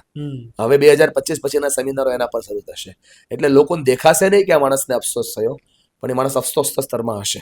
ડેફિનેટલી આ વસ્તુને હું મારા થિયેટરના ક્લાસીસ સાથે હા, રિલેટ કરી શકું, yes. કારણ કે અમને થિયેટરમાં મહેશ ચંપકલાલ સર વડોદરા MS યુનિવર્સિટીની અંદર અમને આવું શીખવાડતા કે તમારી એક્ટિંગ ત્યારે જ સફળ છે, અથવા તો તમે એક્ટિંગ ઇન ધ સેન્સ કે તમે જ્યારે સ્ટેજ ઉપર પહેરો રહીને છો. તખ્તા ઉપર લઈને બોલો છો હા. કે ભાઈ તમે રડાવા માંગો છો હમ. પણ એનું આંસુડું નીચે નથી પડતું, ત્યાં ને હા. ત્યાં રહી જાય છે ને, ત્યારે એ- તમે એ સફળ બહુ છો. મોટી વાત છે. કારણ કે એ અસર કરે. રડી ગયા તો પેલા જેવું છે કે ભાઈ આંસુ પડી ગયા તો પડી ગયા, 5 મિનિટમાં હતું એવું ને નહીં, એવું, નહીં. બટ એ અસર નથી અસર કરતા. નથી કરતો. એટલે આપણે તો એવું ના બધું વિચારવું જોઈએ. મારે તો આકાશભાઈ એ વિચારવું જોઈએ. Yep. વ્યક્તિ બેઠો છે, હમ એના મનના પ્રશ્નો ચાલે છે, એ પરિવારોત્સવ હોય, વંદન હોય, એક દૂજે કે લીએ હોય, પેરેન્ટિંગ હોય, બાળ ઉછેરનું મૂલ્ય હોય, કે પછી વિદ્યાર્થી વાલી સેમિનાર હોય, વિદ્યાર્થી માર્ગદર્શન સેમિનાર હોય, સંચાલકોનો સેમિનાર હોય, કાર્યપદ્ધતિ સેમિનાર હોય, શિક્ષણનો સેમિનાર હોય, કંઈ પણ હોય, મને વિષય શું આપ્યો છે? હમ મારે વિષયને ન્યાય આપવાનો છે, હમ અને મારા બોલવાથી લોકોના જીવનમાં ફરક પડવો જોઈએ. બસ આ હેતુથી હું કામ કરું છું. લોકોને મને જેમ સાંભળવો એમ સાંભળે, એનાથી મને ફરક નથી પડતો. આટલા બધા તમે હમણાં પ્રોગ્રામો કીધા, હા, ક્યારેય આવું બની શકે કે ભાઈ એક પ્રોગ્રામની વાત બીજા પ્રોગ્રામની અંદર રિપીટ થયા તો કહેવાય ને કે મિક્સ મેચ થઈ જાય થાય આવું? છે, થાય. લોકોની ડિમાન્ડ હોય એટલે કરવી પડે. હા લોકોની ડિમાન્ડ હોય કે તમે કર્મનો સિદ્ધાંત જે સમજાવો છો ને હા ટીચર્સ ટ્રેનિંગમાં, એ અમારા સ્ટાફને સમજાવજો ને, ત્યારે તો આપણે કર્યું. સમજાવવો પડે. પણ એની કહેવાની પેટર્ન અલગ હોય. એનું જો વિડીયો હું બતાવું, તમે બતાવો, મોદી સાહેબ બતાવે જ છે. હા મોદી સાહેબ વિડીયો બતાવે ને પછી જે સમજાવે એ અલગ છે. અલગ છે. આકાશ સમજાવે અલગ છે, હું સમજાવું એ અલગ અલગ છે. છે ડેફિનેટલી. મતલબ એની પછી તમે શું કનેક્ટ કરાવો છો ને, એ બહુ મોટી મેટર છે. બોલવું મેટર નથી, કનેક્શન બહુ મોટી મેટર છે. અત્યારે તમે જે કામ કરો છો બરાબર, બધા લોકોને મિલન કરો, તો એક હું તો આને સિમ્પલ એવી રીતે કહું ને કે ભાઈ એક કુમળા હૃદયની અંદર કે કઠોર હૃદયની અંદર લાગણીનું ફૂલ વાવવાનું કામ છે, રાઈટ? તો આની સ્કૂલની અંદર કેટલી રિક્વાયરમેન્ટ ખરી? બહુ બહુ રિક્વાયરમેન્ટ છે. મારા છે ને જે સેશન ચાલે ને, હા, એમાં હું 10 મિનિટ આ સેશન ઉપર વર્ક કરું છું. સ્કૂલમાં સ્કૂલમાં બી કરું છું. સ્કૂલમાં સેશન આ પર્સનલી? સ્ટાફ ટ્રેનિંગ હોય અચ્છા. તો શિક્ષકોમાં કામ કરું છું. વિદ્યાર્થીઓના સેમિનાર હોય 10-11-12 તો હેબિટ ક્રિએટ કરાવીને એના ઉપર વર્ક કરું છું. આદતો બનાવું છું કે આદત બનાવો, મમ્મીને રોજ હક કરવાની, પપ્પાને રોજ હક કરવાની, કેમ કે ત્યાં ફેરફાર થશે તો બધે જ થશે. એટલે સ્કૂલમાં તો આની બહુ નીડ છે. હા. રવીન્દ્રનાથ ટાગોર કહેતા, સુધારો વૃક્ષમાં ન થાય, સુધારો બીજમાં થાય. બીજમાં થાય. તો એ બીજ છે, Yep. ત્યાં આપણે ફેરફાર કરીએ છીએ. અને એ લોકો તો કેવું પાવરફુલ શેરિંગ આપે હમ. કે મારી મમ્મીને સાથે હું આવું વર્તન કરતો તો હવે હું નહીં કરું, મમ્મીથી છુપીને મેં સિગરેટો પીધી છે હવે હું નહીં પીવું, મેં આટલી માતા પિતાને ચીટ કર્યા છે હવે હું નહીં કરું. તો આ બહુ મોટું શેરિંગ અને આ લોકો એક્સેપ્ટ કરે છે, છોકરાઓ હજારો accept કરે, લોકોની વચ્ચે. અને એક્સેપ્ટન્સ જ બહુ બહુ સૌથી મોટી વાત છે. વસ્તુ. સ્વીકારે સુધાર છે, હમ સ્વીકારે સુધાર છે. બોલવાથી ફરક ના પડે, પણ જે બોલ્યો એને તો ફરક પડે ને. ડેફિનેટલી પડવો જોઈએ. સોને ના પડે, એકને તો પડે ને. ઇનફ છે. વાત જો આપણે વિદ્યાર્થીઓને કરીએ છીએ, રાઈટ? અત્યારે તો નો ડાઉટ વિદ્યાર્થીના વેકેશન્સનો પણ હમણાં સમય આવી જશે. એક લાગણીનું બીજ તો નો ડાઉટ આપણે ત્યાં વાવવું જોઈએ, પણ આપણે જ્યારે એક યુથનું એવા રાષ્ટ્રનું નિર્માણ કરવાનું પણ એક કામ તમારું છે, રાઈટ? કે ભાઈ એઝ અ સ્પીકર તરીકે તમે ઘણા લોકોને સારી રીતે ઇન્ફ્લુએન્સ કરો છો, બરાબર? એક સ્ટેજ ઉપર ઊભા રહીને ઇન્ફ્લુએન્સ કરો છો, તો રાષ્ટ્ર નિર્માણ માટે જ કરો છો. 100%. એક તો ના પરિવાર. યુવાનો જેટલા સક્ષમ હશે, હા, જેટલા કાર્યક્ષમ હશે, જેટલા કૌશલ્યવાન હશે, જેટલા ક્લિયર હશે, એટલું ભારતનો વિકાસ મજબૂત હશે. પણ અત્યારે આ યુવાનો જે ઊંધી આદતોમાં પડ્યા છે ને, મારે હા. આના વિશે પણ વાત કરવી છે. કરું. આ 4 વસ્તુ જે બોલ્યો ને, એ 4ની સૌથી વધારે ખામી આપણા દેશમાં છે. કૌશલ્ય વગરનો યુવાન છે, કાર્યક્ષમતા વગરનો યુવાન છે, પોતે કેપેસિટી ધરાવતો હોવા છતાં ક્લિયર ન હોય એવો યુવાન છે, અને પોતાના પ્રોફેશન સેટ નથી એવો યુવાન છે. તો આ 4 પ્રકારના યુવાનો હેરાન થઈ રહ્યા છે. તમને કેવું જોઈએ ન કેવું જોઈએ આઈ ડોન્ટ નો, 68% 100માંથી 68 લોકોને પોતાના ભણેલા ફિલ્ડની નોકરી મળતી નથી. બહુ ફેક્ટ છે. અને એટલા માટે મળતી નથી કે એમણે એ નોકરી માટે એજ્યુકેશન લીધું જ નથી. એજ્યુકેશનની સાચી અર્થને એ સમજો જ નથી. જો ખરેખર શિક્ષણના અર્થમાં પહોંચવું હોય, ખરેખર તમે જેમ કહો છો, હમણાં તમે એક રસ્તો કીધો ને કે બીજા રસ્તે છે, એ બીજો રસ્તો હતો જ નહીં. એ બીજો રસ્તો ફ્રસ્ટ્રેશન છે. નહીં મળવાના લીધે એ મળ્યું છે, પ્રેશરના લીધે એ મળ્યું છે, કમ્પેરિઝનના લીધે એ મળ્યું છે, ઇમોશન્સ ડેમેજ થયા એટલે એ મળ્યું છે, એની એન્ઝાઇટીઓ ખીલી એટલે એ મળ્યું છે. તમને શું લાગે એક સારા ઘરના વ્યક્તિને ડ્રગ્સ લેવાની ઈચ્છા થાય? ના થાય. ક્યારેય ન થાય. એના ઘરમાં એના મમ્મી કે પપ્પાએ કોઈ સોપારી ન ખાધી હોય એવા ઘર, 7 પેઢીઓથી એના ઘરમાં લસણ ન આવતું હોય એવા ઘરના છોકરાઓ આજે ડ્રગ્સના 3rd સ્ટેપના મોટા લેવલ ઉપર એના ડોઝ લેતા હોય તો કેમ લેતા હોય? એના ઘરમાં તો કોઈ ડ્રગ્સ લેતું જ નથી ને. અચ્છા, તમને ત્યાં સંગત બગડી એવું થાય ને, તો એ સંગત પણ એની એવા લોકો આરે જ છે કે જેમના માતા પિતા શું, એમના દાદા દાદીઓએ કોઈ દિવસ આવું નથી કર્યું. અને 10 લોકોના ગ્રુપમાંથી એક જ છોકરો આવું કરે છે. શું કામ? એની મનોસ્થિતિ ડિસ્ટર્બ થઈ છે. અને આ મનોસ્થિતિ ડિસ્ટર્બ થવાનું કારણ મેઇન કારણ છે અત્યારની આ આખી આપણી સિસ્ટમ. અને એ સિસ્ટમમાં વિદ્યાર્થી હોય કે યુવાન પોતાના 100% આપી શકતો નથી. એ અંડર પ્રેશરથી જ વર્ક કર્યા કરે છે. એની કેપેસિટી ટેલેન્ટ બધા લોક થઈ ગયા છે. એને અનલોક કરવાની જરૂર છે. એ અનલોક નહીં થાય તો જો નદી હોય ને, નદી એકદમ શાંત હોય તો લોકો ફોટો પાડે કે વાહ નદી વાહ. પણ આ જ નદી જો ગામમાં આવી જાય તો પૂર બની જાય. દરિયો હોય ને એકદમ શાંત હોય તો લોકો ફોટો પાડે કે વાહ, આવે છે જાય છે, આવે છે. પણ એ જ પૂર જો સુનામી રૂપે આવી જાય તો નુકસાની કરે. ટ્રેક પર જતી હોય ટ્રેન તો એક જગ્યાએથી આપણને બીજી જગ્યાએ પહોંચાડી દે. પણ એ જ ટ્રેક તોડી અને જો ટ્રેન ગામમાં ઘૂસી જાય તો નુકસાની કરે. 100%. તો જો તમે જે કહો છો એ કારણ જો યુવાનોને સમજવું હોય તો ભલે રીઝન કોઈ પણ હોય, એને એક યુવાન તરીકે શું ધ્યાન રાખવાનું છે? એને 3 વસ્તુ નથી કરવાની. એક મર્યાદા નથી છોડવાની, એક સંયમ નથી છોડવાનો, અને એક અભિમાન નથી કરવાનું. આ 3 વસ્તુ સ્થિતિ કોઈ પણ આવશે, લોકો નીચે કમેન્ટ કરશે તો જેના પર વીતી હોય એને ખબર હોય. તું તો વાતો કરશે, અમારી જગ્યાએ તો તને ખબર. પણ હું એ કહું છું કે હું સમજી શકું છું તારી પાસે 1000 રીઝન હશે ડ્રગ્સ લેવાના, 1000 રીઝન હશે ડ્રગ્સ લેવાના, પણ એક રીઝન એ છે કે તારા માટે દુનિયા શું છે આઈ ડોન્ટ નો. તારા માટે દુનિયા ક્યાં હશે મને ખબર નથી, પણ ઘરે એક વ્યક્તિ એવી છે જેના માટે તું આખી દુનિયા છો. એ રાહ જોઈ રહી છે ઘરે. તું આવે પછી ભોજન કરતી માં છે, તારી ચિંતા કરતો બાપ છે. તારા માટે જેને 10 વર્ષ સુધી પોતાના શોખને સાઈડ ઉપર મૂક્યા છે એ તારો બાપ છે.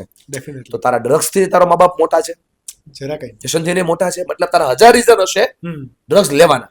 હું સમજી શકું છું કે તારી પાસે દુનિયામાં કોઈ છેડો બાકી નહીં હોય, તું દુઃખના ડુંગરામાં પડી ગયો છે, ડિપ્રેશનમાં આવી ગયો છે, માથા પછાડવાનું તને મન થતું હશે, તું પ્રેમમાં નિષ્ફળ ગયો હશે, તારી પર્સનલ લાઈફ ડેમેજ થઈ ગઈ હશે, તારી પર દેણું થઈ ગયું હશે, બધું જ થઈ ગયું છે.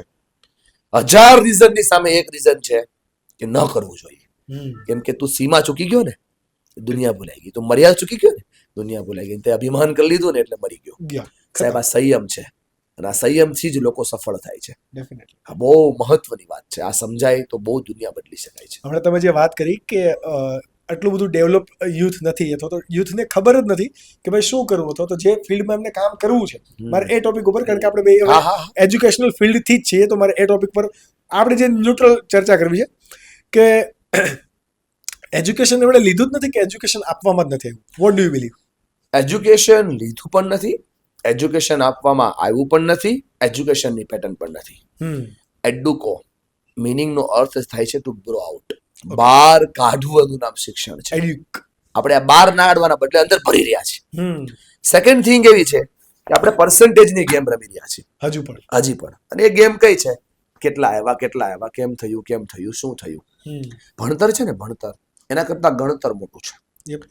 ભણતર કરતા ગણતર મોટું છે, ભણતર કરતા ગણતર મોટું, ગણતર કરતા ચણતર મોટું, ચણતર કરતા ઘડતર મોટું. અને આ 4 શિક્ષણના દીકરાઓ છે. હવે સ્કૂલમાં આ 4માંથી એકેય દીકરાને પૌષ્ટિક આહાર મળતો નથી. નથી ભણતરને મળતો, નથી ગણતરને મળતો, નથી ઘડતરને મળતો, કે નથી ચણતરને મળતો. અને કેળવણી જેની દીકરી છે તો કુપોષણમાં છે. એટલે 5 થી શિક્ષણ ચાલે: ભણતર, ગણતર, ઘડતર, ચડતર ને કેળવણી. આ 5 પોષણ બરાબર થતા નથી, એટલે એને લેનારો માણસ સુશિક્ષિત બનતો નથી. તમને સમજાવું શું સમજાવવા માંગુ છું. એ 6ઠ્ઠા ધોરણમાં પાઠ આવે, હરિશ્ચંદ્ર રાજાનો પાઠ, એમાં એવું શીખવાડે કે ગાંધીજીએ સત્યના પ્રયોગો કરી જીવનમાં આગળ વધ્યા. સત્યમેવ જયતે, સત્ય બોલવું જોઈએ. ભણતર પૂરી થઈ ગયું. છોકરાએ 2 માર્ક્સના સવાલ પૂછવાનું, લખી નાખ્યું, માર્ક્સ મળી ગયા, પૂરું થઈ ગયું, ફિનિશ. આવું 12 વર્ષ ચાલી જાય, 3 સ્ટેપ ચુકાઈ ગયા. કરવાનું શું હતું? સત્યમેવ જયતે ભણાઈ ગયું, બહુ સરસ. હવે ગણવાનું હતું. કેવી રીતે? કે સાચા અર્થમાં સત્યમેવ જયતે જીવનમાં જીવીએ તો શું થાય, આ ગણાનું. સમજાય? હવે એને ચણવાનું હતું કે મારે સાચું બોલતા શીખવું છે, પ્રોબ્લેમ ભલે આવે. અને પછી ભણતર, ગણતર, ચણતર થયા પછી હવે મારા જીવનમાં સત્યને ઘડવાનું હતું કે હું એ વ્યક્તિ છું કે જે સાચું જ બોલીશ. That is real education. હજી ફિનિશ નથી થતું. હવે કેળવવું પડશે કે સાચું બોલવામાં શું ધ્યાન રાખવું. That is real education my dear. તમે કોઈના ઘરે જાઓ, 2 છોકરાઓ હોય, એક છોકરો પાણી લઈને આવે અને અંદર 4 આંગળીઓ નાખીને લઈને આવે, તો એ સિરિયસ કેસ છે.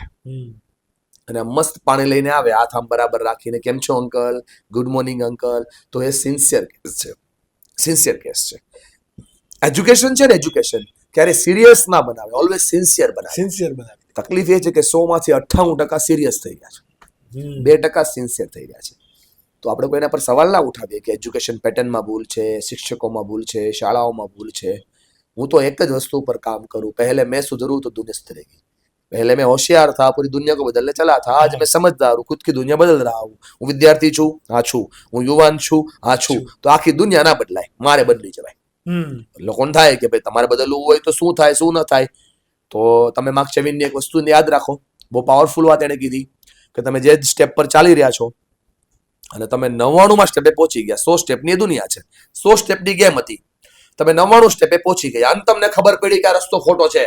99માં સ્ટેપે પહોંચીને પણ તમને ખબર પડે કે આ રસ્તો ખોટો છે, તો પાછું વળી જવાનું, એક સ્ટેપ ભરવાનું નહીં. પછી હવે આને કઈ રીતે ક્લિયર કરવું એ મારે કહેવાની જરૂર નથી, સમજી લોકો સમજદાર છે. દોસ્ત પકડવાનો મુદ્દો આ છે. માનો કે હજી જે ના સમજ છે, હું તો એવું જ માનું છું કે ધોરણ 10 સુધી આવે ને એટલે છોકરાઓને હજી ખ્યાલ જ નથી. પણ તમે એવું માનો છો શું કામ કે ના સમજ છે? એને બધી જ સમજ છે. સમજો, એ જ પ્રોબ્લેમ થઈ રહ્યો છે એજ્યુકેશન પેટર્નનો, કે આપણે શું કહીએ છીએ, અરે ત્યારે તમે તો 10મા ધોરણના બાળકને, નાના બાળક મેદાને, હવે એની માં છે ને એને 300 થાય ત્યાં સુધી નાનો જ માને છે. હવે એના પપ્પા છે ને ઘરે છોકરા ત્યાં સુધી નાનો માને છે. હવે એના દાદા છે ને એ તો એના છોકરાના લગ્ન થતા હોય, એ વરનો બાપ હોય તો કે હજી મારો નાનકો જ છે. તકલીફ ન્યા છે દોસ્ત. એને ઊભા કરો. ઊભા કરો તો શું? શિક્ષણનો સાચો મતલબ હોય ને, ગમશે નહીં. શિક્ષણનો સાચો અર્થ એમ છે, ઓશોએ કીધેલી વાત શેર કરું છું. What is real education? એજ્યુકેશનનો મિનિંગ છે જે ગાઢ નિંદ્રામાં સૂતો છે એ તન નિંદ્રામાં લાવો. તન નિંદ્રા મતલબ ચાલે છે, જાગે છે, ખબર પડે. ગાઢ મતલબ હોય એને તનમાં લાવો, તનમાં લાવો છે એને સૂતો હોય તો એને જાગતો કરો, જાગે છે તો એને બેઠો કરો, બેઠો છે તો એને ઊભો કરો, ઊભો છે તો એને ચાલતો કરો, ચાલે છે તો એને દોડતો કરો, દોડે છે તો એને ભાગતો કરો, અને ભાગતો માણસ હોય એને હાંફતો કરો. એજ્યુકેશનનું રિયલ મિનિંગ આ છે, 1 સ્ટેપ અહેડ. એક સ્ટેપ તું આગળ જા. અને આપણું શિક્ષણ શું કરે છે? એક સ્ટેપ આગળ નો જા, મેં શીખવાડ્યું એટલું શીખ. પણ આ આખી પ્રોસેસ કરવાની જવાબદારી કોણ? વિદ્યાર્થીની. ખતમ. પૂછો કેમ? કઈ રીતે? કેમ કે એકલવ્યને તિરાડામાંથી દ્રોણાચાર્ય શીખવાડ્યું હતું કે મારી મૂર્તિ રાખીને તું શીખી જા. પણ પોતાને જિજ્ઞાસા હતી. અર્જુનને શીખવાડ્યું નહોતું કે તારા પછી, મારા બોલ્યા પછી તારે યુદ્ધ લડવાનું છે. આ દુનિયામાં હું જ્યાં સુધી બીજાને બ્લેમ કરીશ ને ત્યાં સુધી કોઈ દિવસ સુધરીશ નહીં. હું એમ અત્યારેથી આ માઇક ઉપરથી એમ બોલું ને એકવાર કે સરકારની જવાબદારી એટલે આ જેટલા મરે છે ડબલ મરે. 100%. હું એકવાર એમ બોલું શિક્ષકની જવાબદારી એટલે જેટલા સુસાઇડ થાય વધારે કરે. હું એકવાર એમ બોલું ને કેળવણી ખોટી થઈ રહી છે, દુનિયા બદલી જાય. સાલા દુનિયા ના ભણાવે તો જે કોલેજમાં એડમિશન લીધું એ તો નહીં જ ભણાવે, તો તું નહીં ભણે? એવી ઘણી બધી વસ્તુઓ એવી છે કે જે તને કરવાની તાર પપ્પા ના પાડે છે તોય તું કરે છે ને. ડેફિનેટલી. અંતે તું ઘરે કીધું કે તું કરે છે? ના. સંતાડીને શિક્ષણ માટે કેમ તું તારા ઓપ્શનો ક્રિએટ કરે છે ભાઈ? એક્સક્યુઝ શોધવાનું બંધ કરવું જોઈએ. તારી વ્હીલ છે ને, વ્હીલ એને પાવરફુલ કરવાની એક જ દવા છે, સ્કિલને પાવરફુલ કર. અને સ્કિલ અને વ્હીલ વાળા માણસો આખી દુનિયા સલામ ઠોકશે. તમે બી જાણો છો ને હું બી જાણું છું. કાચ સાફ કરતા સારો આવડતો હોય ને, કાચ સાફ કરતા, તો એ લોકો 50,000 પગાર આપે છે. ડ્રાઇવિંગ સારો આવડતું તો લોકો લાખ રૂપિયા પગાર આપે છે. આ દુનિયામાં નોકરીની કમી નથી, નોકરી કરવાના દાન જ ચોરની કમીઓ છે. ડેફિનેટલી. એટલે કોઈ મને એમ પૂછે અત્યારે, અને જાહેર મંચ પરથી બી કહેવાનું થાય, તો મને બીક નથી લાગતી કે સરકારની ભૂલ છે એમ કહું. હું ડરતો નથી કે વિદ્યાર્થીની ભૂલ એમ બતાવું છું. પણ અલ્ટિમેટ આ બધું વિચાર કોના માટે છે? વિદ્યાર્થી માટે. તો જવાબદારી કોણ લેવો જોઈએ? વિદ્યાર્થી લેવો જોઈએ. ઓપ્શન શું કામ બનાવવો જોઈએ? મારે નક્કી કરવું છે કે મારું 12 સાયન્સ પૂરું થાય. હવે તમે જો નીટનો સિલેબસ ચેન્જ થયો, એમાંથી 8 ટોપિક નીકળી ગયા. હવે જે 8 ટોપિક નીકળ્યા ને, તમને શું લાગે હું નીટ લઉં છું શું કામ? તો મારા માઇન્ડમાં અત્યારે એટલું ક્લિયર છે કે હું નીટ એટલા માટે લઉં છું કે મારે 700-600 સ્કોર આવવો જોઈએ. આ ગેમ રોંગ છે. મારે નીટ એટલા માટે લેવું જોઈએ, મારે ડોક્ટર બનવું છે, સપનું મારું એ હોવું જોઈએ. તો તને શું લાગે, જે ટોપિક 139 જે ટોપિક આવતા હતા એમાંથી હવે 123 કે 122 ટોપિક થયા, જે ઉપરના ટોપિક નીકળી ગયા, શું એ ટોપિક ભણ્યા વગર તું ડોક્ટર થઈ જાય? એમાં સેલ ને ન્યુરો સેલ્સ આવે, એમાં ન્યુરો સેલ્સ નીકળી ગયા છે અત્યારે. તો ન્યુરો સેલ્સ ચેતનાના સ્તર સુધી તું સમજી નહીં શકે તું ડોક્ટર બની જઈશ? પોસિબિલિટી નથી. ગયા વર્ષે બહુ ખરાબ વાત છે, 2022માં લગભગ 18 લાખ કરતા વધારે લોકોએ નીટની પરીક્ષા આપેલી. 22માં 23માં 18 ના 22 થયા, 24માં આ વર્ષે 25 લાખ થયા. સિલેબસ જેમ ઘટતો જાય છે એમ સંખ્યા વધતી જાય છે. વધતી જાય છે. કોઈ એક જગ્યાએ તો ટ્રાફિક થાય જ છે, ક્રિએટ થાય છે થાય જ છે. ડેફિનેટલી. પણ આ કહેવાય ને કે તાત્કાલિક સુધારો આવે એવી પરિસ્થિતિ તો નથી જ, પણ ડેફિનેટલી શરૂઆત કરો તો એક દિવસે તો સુધારો થઈ જ જશે. થશે. Definitely. આશા છે ને, આશા બનાવવી પડશે. એક એમોનિયાના પાત્રમાં એક દેડકાને મૂક્યો, હા, તો એમોનિયા એવો ગેસ છે જે દેડકા માટે બહુ હાનિકારક હોય. એ દેડકાએ છલાંગ લગાવવાની ચાલુ કરી, ઠપ ઠપ ઠપ ઠપ ઠપ લગાવવા લાગ્યો. ઓકે, 4 મિનિટમાં એવી જગ્યા ઉપર આમ દેડકો કે મરું થઈ ગયો, આંખો પીચાવા લાગી, સંકોચવા લાગ્યો. એટલે વૈજ્ઞાનિકે સાયન્ટિસ્ટે દેડકાને લઈને બહાર મૂક્યો, કૂદકો લગાવીને દેડકો નીકળી ગયો. સાયન્ટિસ્ટે કહ્યું કે આ તો હળવું અઘરું છે. પાછો દેડકાને બીજો દેડકો લીધો, બરાબર, બીજાને બી કર્યું, તો બી તરફડવા લાગ્યો. પછી આ બંને દેડકા ઉપર નજાઈ રાખી, એકને છોડી દીધો. 4 મિનિટ વાળાને પાછો પકડ્યો અને હવે પાછો એમોનિયામાં નાખ્યો, એને રહેવા દીધો. 4 દિવસ સુધી રહેવા દીધો, તો બી એ જીવો. પાછો બહાર કાઢી લીધો, પાછો નાખ્યો. યસ, આશા. પાછો નાખ્યો અને એ દેડકાને એણે 44 કલાક સુધી એમનેમ રાખ્યો. પેલો 4 દિવસ 44 કલાક ઉપર રાખ્યો, 7 દિવસ પૂરા કર્યા, 72 કલાક પૂરા કર્યા, એને કઈ થવા દીધું નહીં. અને છેલ્લે એ દેડકાને બહાર કાઢ્યો, થવાંગ મારીને બહાર નીકળી ગયો. કોઈ પૂછ્યું કે જે 4 મિનિટ નતો જીવી શકતો, એ 4 દિવસની ઉપર 74 કલાક કેમ જીવો? સાયન્ટિસ્ટે કીધું કે એને આશા હતી કોઈક મને એક તો બહાર કાઢશે, ક્યારેક નીકળી ક્યારેક જશે. તો હું બહાર કાઢીશ. તો આ લોકો આશા લઈને બેઠા છે, બધા જ યુવાનો, જે કોક આવીને બહાર કાઢશે. પણ એ દેડકો ભલે આપણને જીવતો મળ્યો, પણ એની ચામડી તો પૂરી થઈ ગઈ હતી, એની આંખો સિમટાઈ ગઈ હતી. એ ખાલી જીવી રહ્યો છે. જીવી રહ્યો છે. એમ કે એમોનિયા છે ને એ બંધન છે. એ વિદ્યાર્થીઓ માટે, પોતાની યુથ માટે આ પોતાની માન્યતાઓ છે ને એ બંધન છે. No doubt. ચલો, હવે આપણે એજ્યુકેશન છે તો એમાં સૌ કોઈના આશા તો છે જ, પરંતુ હજી પણ સમાજની અંદર એક સૌથી મોટો પ્રોબ્લેમ હોય ને તો એક છે નાસીપાસ થઈ જવાનું, ધેટ ઇઝ સુસાઇડ. એ સુસાઇડના કારણો ઘણા બધા હોઈ શકે. કરિયરમાં મળતી નિષ્ફળતા હોઈ શકે, પ્રેમમાં મળતી નિષ્ફળતા હોઈ શકે, અને સમાજના અથવા તો પરિવારની અંદર ઝઘડાઓ પણ હોઈ શકે. આ વિશે મારે તમારું મંતવ્ય જાણવું છે. એટલે બહુ સાચો અને બહુ પ્રેક્ટિકલ સવાલ છે. હવે તમે બધા જ સેક્ટર સાથે લીધા છે કે ભાઈ પ્રેમમાં નિષ્ફળતા હોય, ધંધામાં નિષ્ફળતા હોય, તો આપણે બધા ભણતા હતા નાના હતા ને ત્યારે કે નિષ્ફળતા એ સફળતાની ચાવી છે. બરાબર છે. તો હું એમ કહું છું કે ચાવી તમારી પાસે જ છે, તો તમે શોધો શું કહો છો? પ્રોબ્લેમ શું છે ખબર? આપણી ચાવી છે આપણી પાસે, પણ તાળું કયું છે આપણે ભૂલી ગયા. એટલે માણસને, તમને શું લાગે આ દુનિયામાં સૌથી અઘરું શું છે ખબર? મરવું. બહુ સાચી વાત છે. ઇવન જ્યારે આપણે ક્યારે પણ જો ફિનાઇલની ટીકડી પણ એ મોઢા પર લઈને આવીએ ને તો અંદરથી ઓપકા ચડી જાય, વધી જાય, ધબકારા વધી જાય ઓટોમેટિક, કારણ કે we don't want to die. એટલું બધું અઘરું છે આકાશભાઈ, તો એ મરતા કેમ હશે મને કહો તો? કઈ પરિસ્થિતિ તો ના જ હોય, પરંતુ એમની પાસે કોઈ સોલ્યુશન જ નહીં હોય, આઈ ગેસ. મને એવું લાગ્યું જ્યારે લોકોના સુસાઇડ કોલ મેં રિસીવ કર્યા ત્યારે એની પાસે આશા નથી હોતી જીવવાની. અને બીજું હોઈ શકે કોઈ એને સાંભળવાળું પણ નથી, જીજીવિષા નથી હોતી, સાંભળનાર વ્યક્તિ નથી હોતા, અને એમને એવું લાગે છે કે આ એક સોલ્યુશન છે મારી જાતને સાચા સાબિત કરવાનું, હું સાચી છું, હું સાચો છું. જ્યારે મને આવા કોલ આવે છે ને ત્યારે હું એના ઉપર એક કામ કરું છું, હું ગેમ ચકાસું છું કે આ વુ ઇઝ રાઇટની ગેમ છે કે વોટ ઇઝ રાઇટની ગેમ છે. તો 92% આ ગેમ વુ ઇઝ રાઇટની હોય છે, અને વુ ઇઝ રાઇટની ગેમ માણસને મરવા સિવાયનો ઓપ્શન ના આપે. પણ જો વોટ ઇઝ રાઇટની ગેમ એ રમે તો એની પાસે ઓપ્શન હોય. સો ઓલવેઝ હું પ્રયત્ન કરું, કદાચ મારી વાતમાં તમને સમજાય ન સમજાવ તો હું એને રિલેટ કરી શકું છું, પ્લીઝ. બધાને રિલેટ થાય એટલા માટે વાત કરું. માનો કે મારા જેની સાથે 8 વર્ષના સંબંધો હતા, એવી સ્ત્રી મને છોડીને જતી રહી. મતલબ હવે એ સાચી છે કે ખોટી, એમાં હું મથું છું. ઈ સાચી, હું સાચો, ઈ ખોટી, હું ખોટો, આ જે મને મૃત્યુ સિવાય કાંઈ નહીં આપે. પણ એ સમય ખાલી હું ક્વેશ્ચન ચેન્જ કરું કે શું સાચું, તો મને જીવન જીવવાની કેટલી આશાઓ મળી જશે. સો મારા જેટલા પણ દોસ્તો આ વાતને સાંભળી રહ્યા છે, અને કોઈ તમને આજુબાજુમાં દેખાય છે કે આ માણસ જીવનથી હાર્યો છે, તો એની બાજુમાં બેસી પેન કાગળ પકડાવી સારી જગ્યાએ લઈ જઈને ખાલી એના ક્વેશ્ચન ચેન્જ કરાવી દેજો, માણસ જીવી જશે. બીજા કોઈ મોટિવેશનલ ડોઝની જરૂર નથી, ખાલી ક્વેશ્ચન મગજમાં ચાલતો સતત, એ દરેક વસ્તુમાં એ જ નોટ કરે કે જોયું હું સાચો છું, જોયું એ ખોટી છે, એ ખોટો છે, હું સાચી છું. આરોપ ને પ્રત્યારોપની અંદર એ બધા લોકો એટલા, આખી દુનિયા, હું એવું નથી કહેતો કે જેટલા સુસાઇડ કરે છે, લગભગ ક્યાંક ને ક્યાંક હું પણ જ્યારે આપણે કોઈ પણ નાનકડું મોટું કામ છે મારાથી નથી થયું, આ તારાથી નથી થયું ને આ મારાથી નથી થયું. એ ટાઈમની અંદર પણ આપણે આ વસ્તુ કરતા આપણે હોઈએ છીએ. આપણે Who is right? આવી સ્થિતિમાં લોકો હોય ને તો આપણે એને એમ કહીએ કે ભાઈ પહેલા ઊભી હોવા પ્રયત્ન કરતો કે હું એને સ્ટોરીઓ સંભળાવતો કે જો આણે જિંદગીમાં કેમ કર્યું, આણે જિંદગીમાં કેમ કર્યું, તો એ લોકો સ્ટોરીને બી એમ સાંભળે કે એ હાચા ને અમે ખોટા, એ હાચા ને અમે ખોટા. જેમ કે હું કોઈ માણસ મને પગ કપાઈ ગયા અને હવે એમ થાય કે હવે હું જીવવું, તો આપણે એને સ્ટોરી કહેતા કે અરુણિમા સીમા પ્લાસ્ટિકના પગે એવરેસ્ટ ચડી ગઈ, હું યાર તું મરી ગયો, હું યાર નાની વાત, તો એ ઘડીક મોટિવેશન આપે. પણ જેવો હું નીકળી જાઉં ને એ જગ્યાએથી બહાર એટલે તરત એમ આવે કે અરુણિમા સીમા કરીએ કે હું થોડો કરી શકું. નેવર ગીવ અપ, આપણે કહીએ નેવર ગીવ અપ, છોડના મત. માજીએ 52 કિલોમીટર પર્વત તોડ નાખ્યો, તું ન કરી શકે એમ, પણ એ માજી કરી શકે, હું ન કરી શકું. એટલે મેં ગેમ ચેન્જ કરી કે હવે માજીને છોડ, તું હું કરી શકે.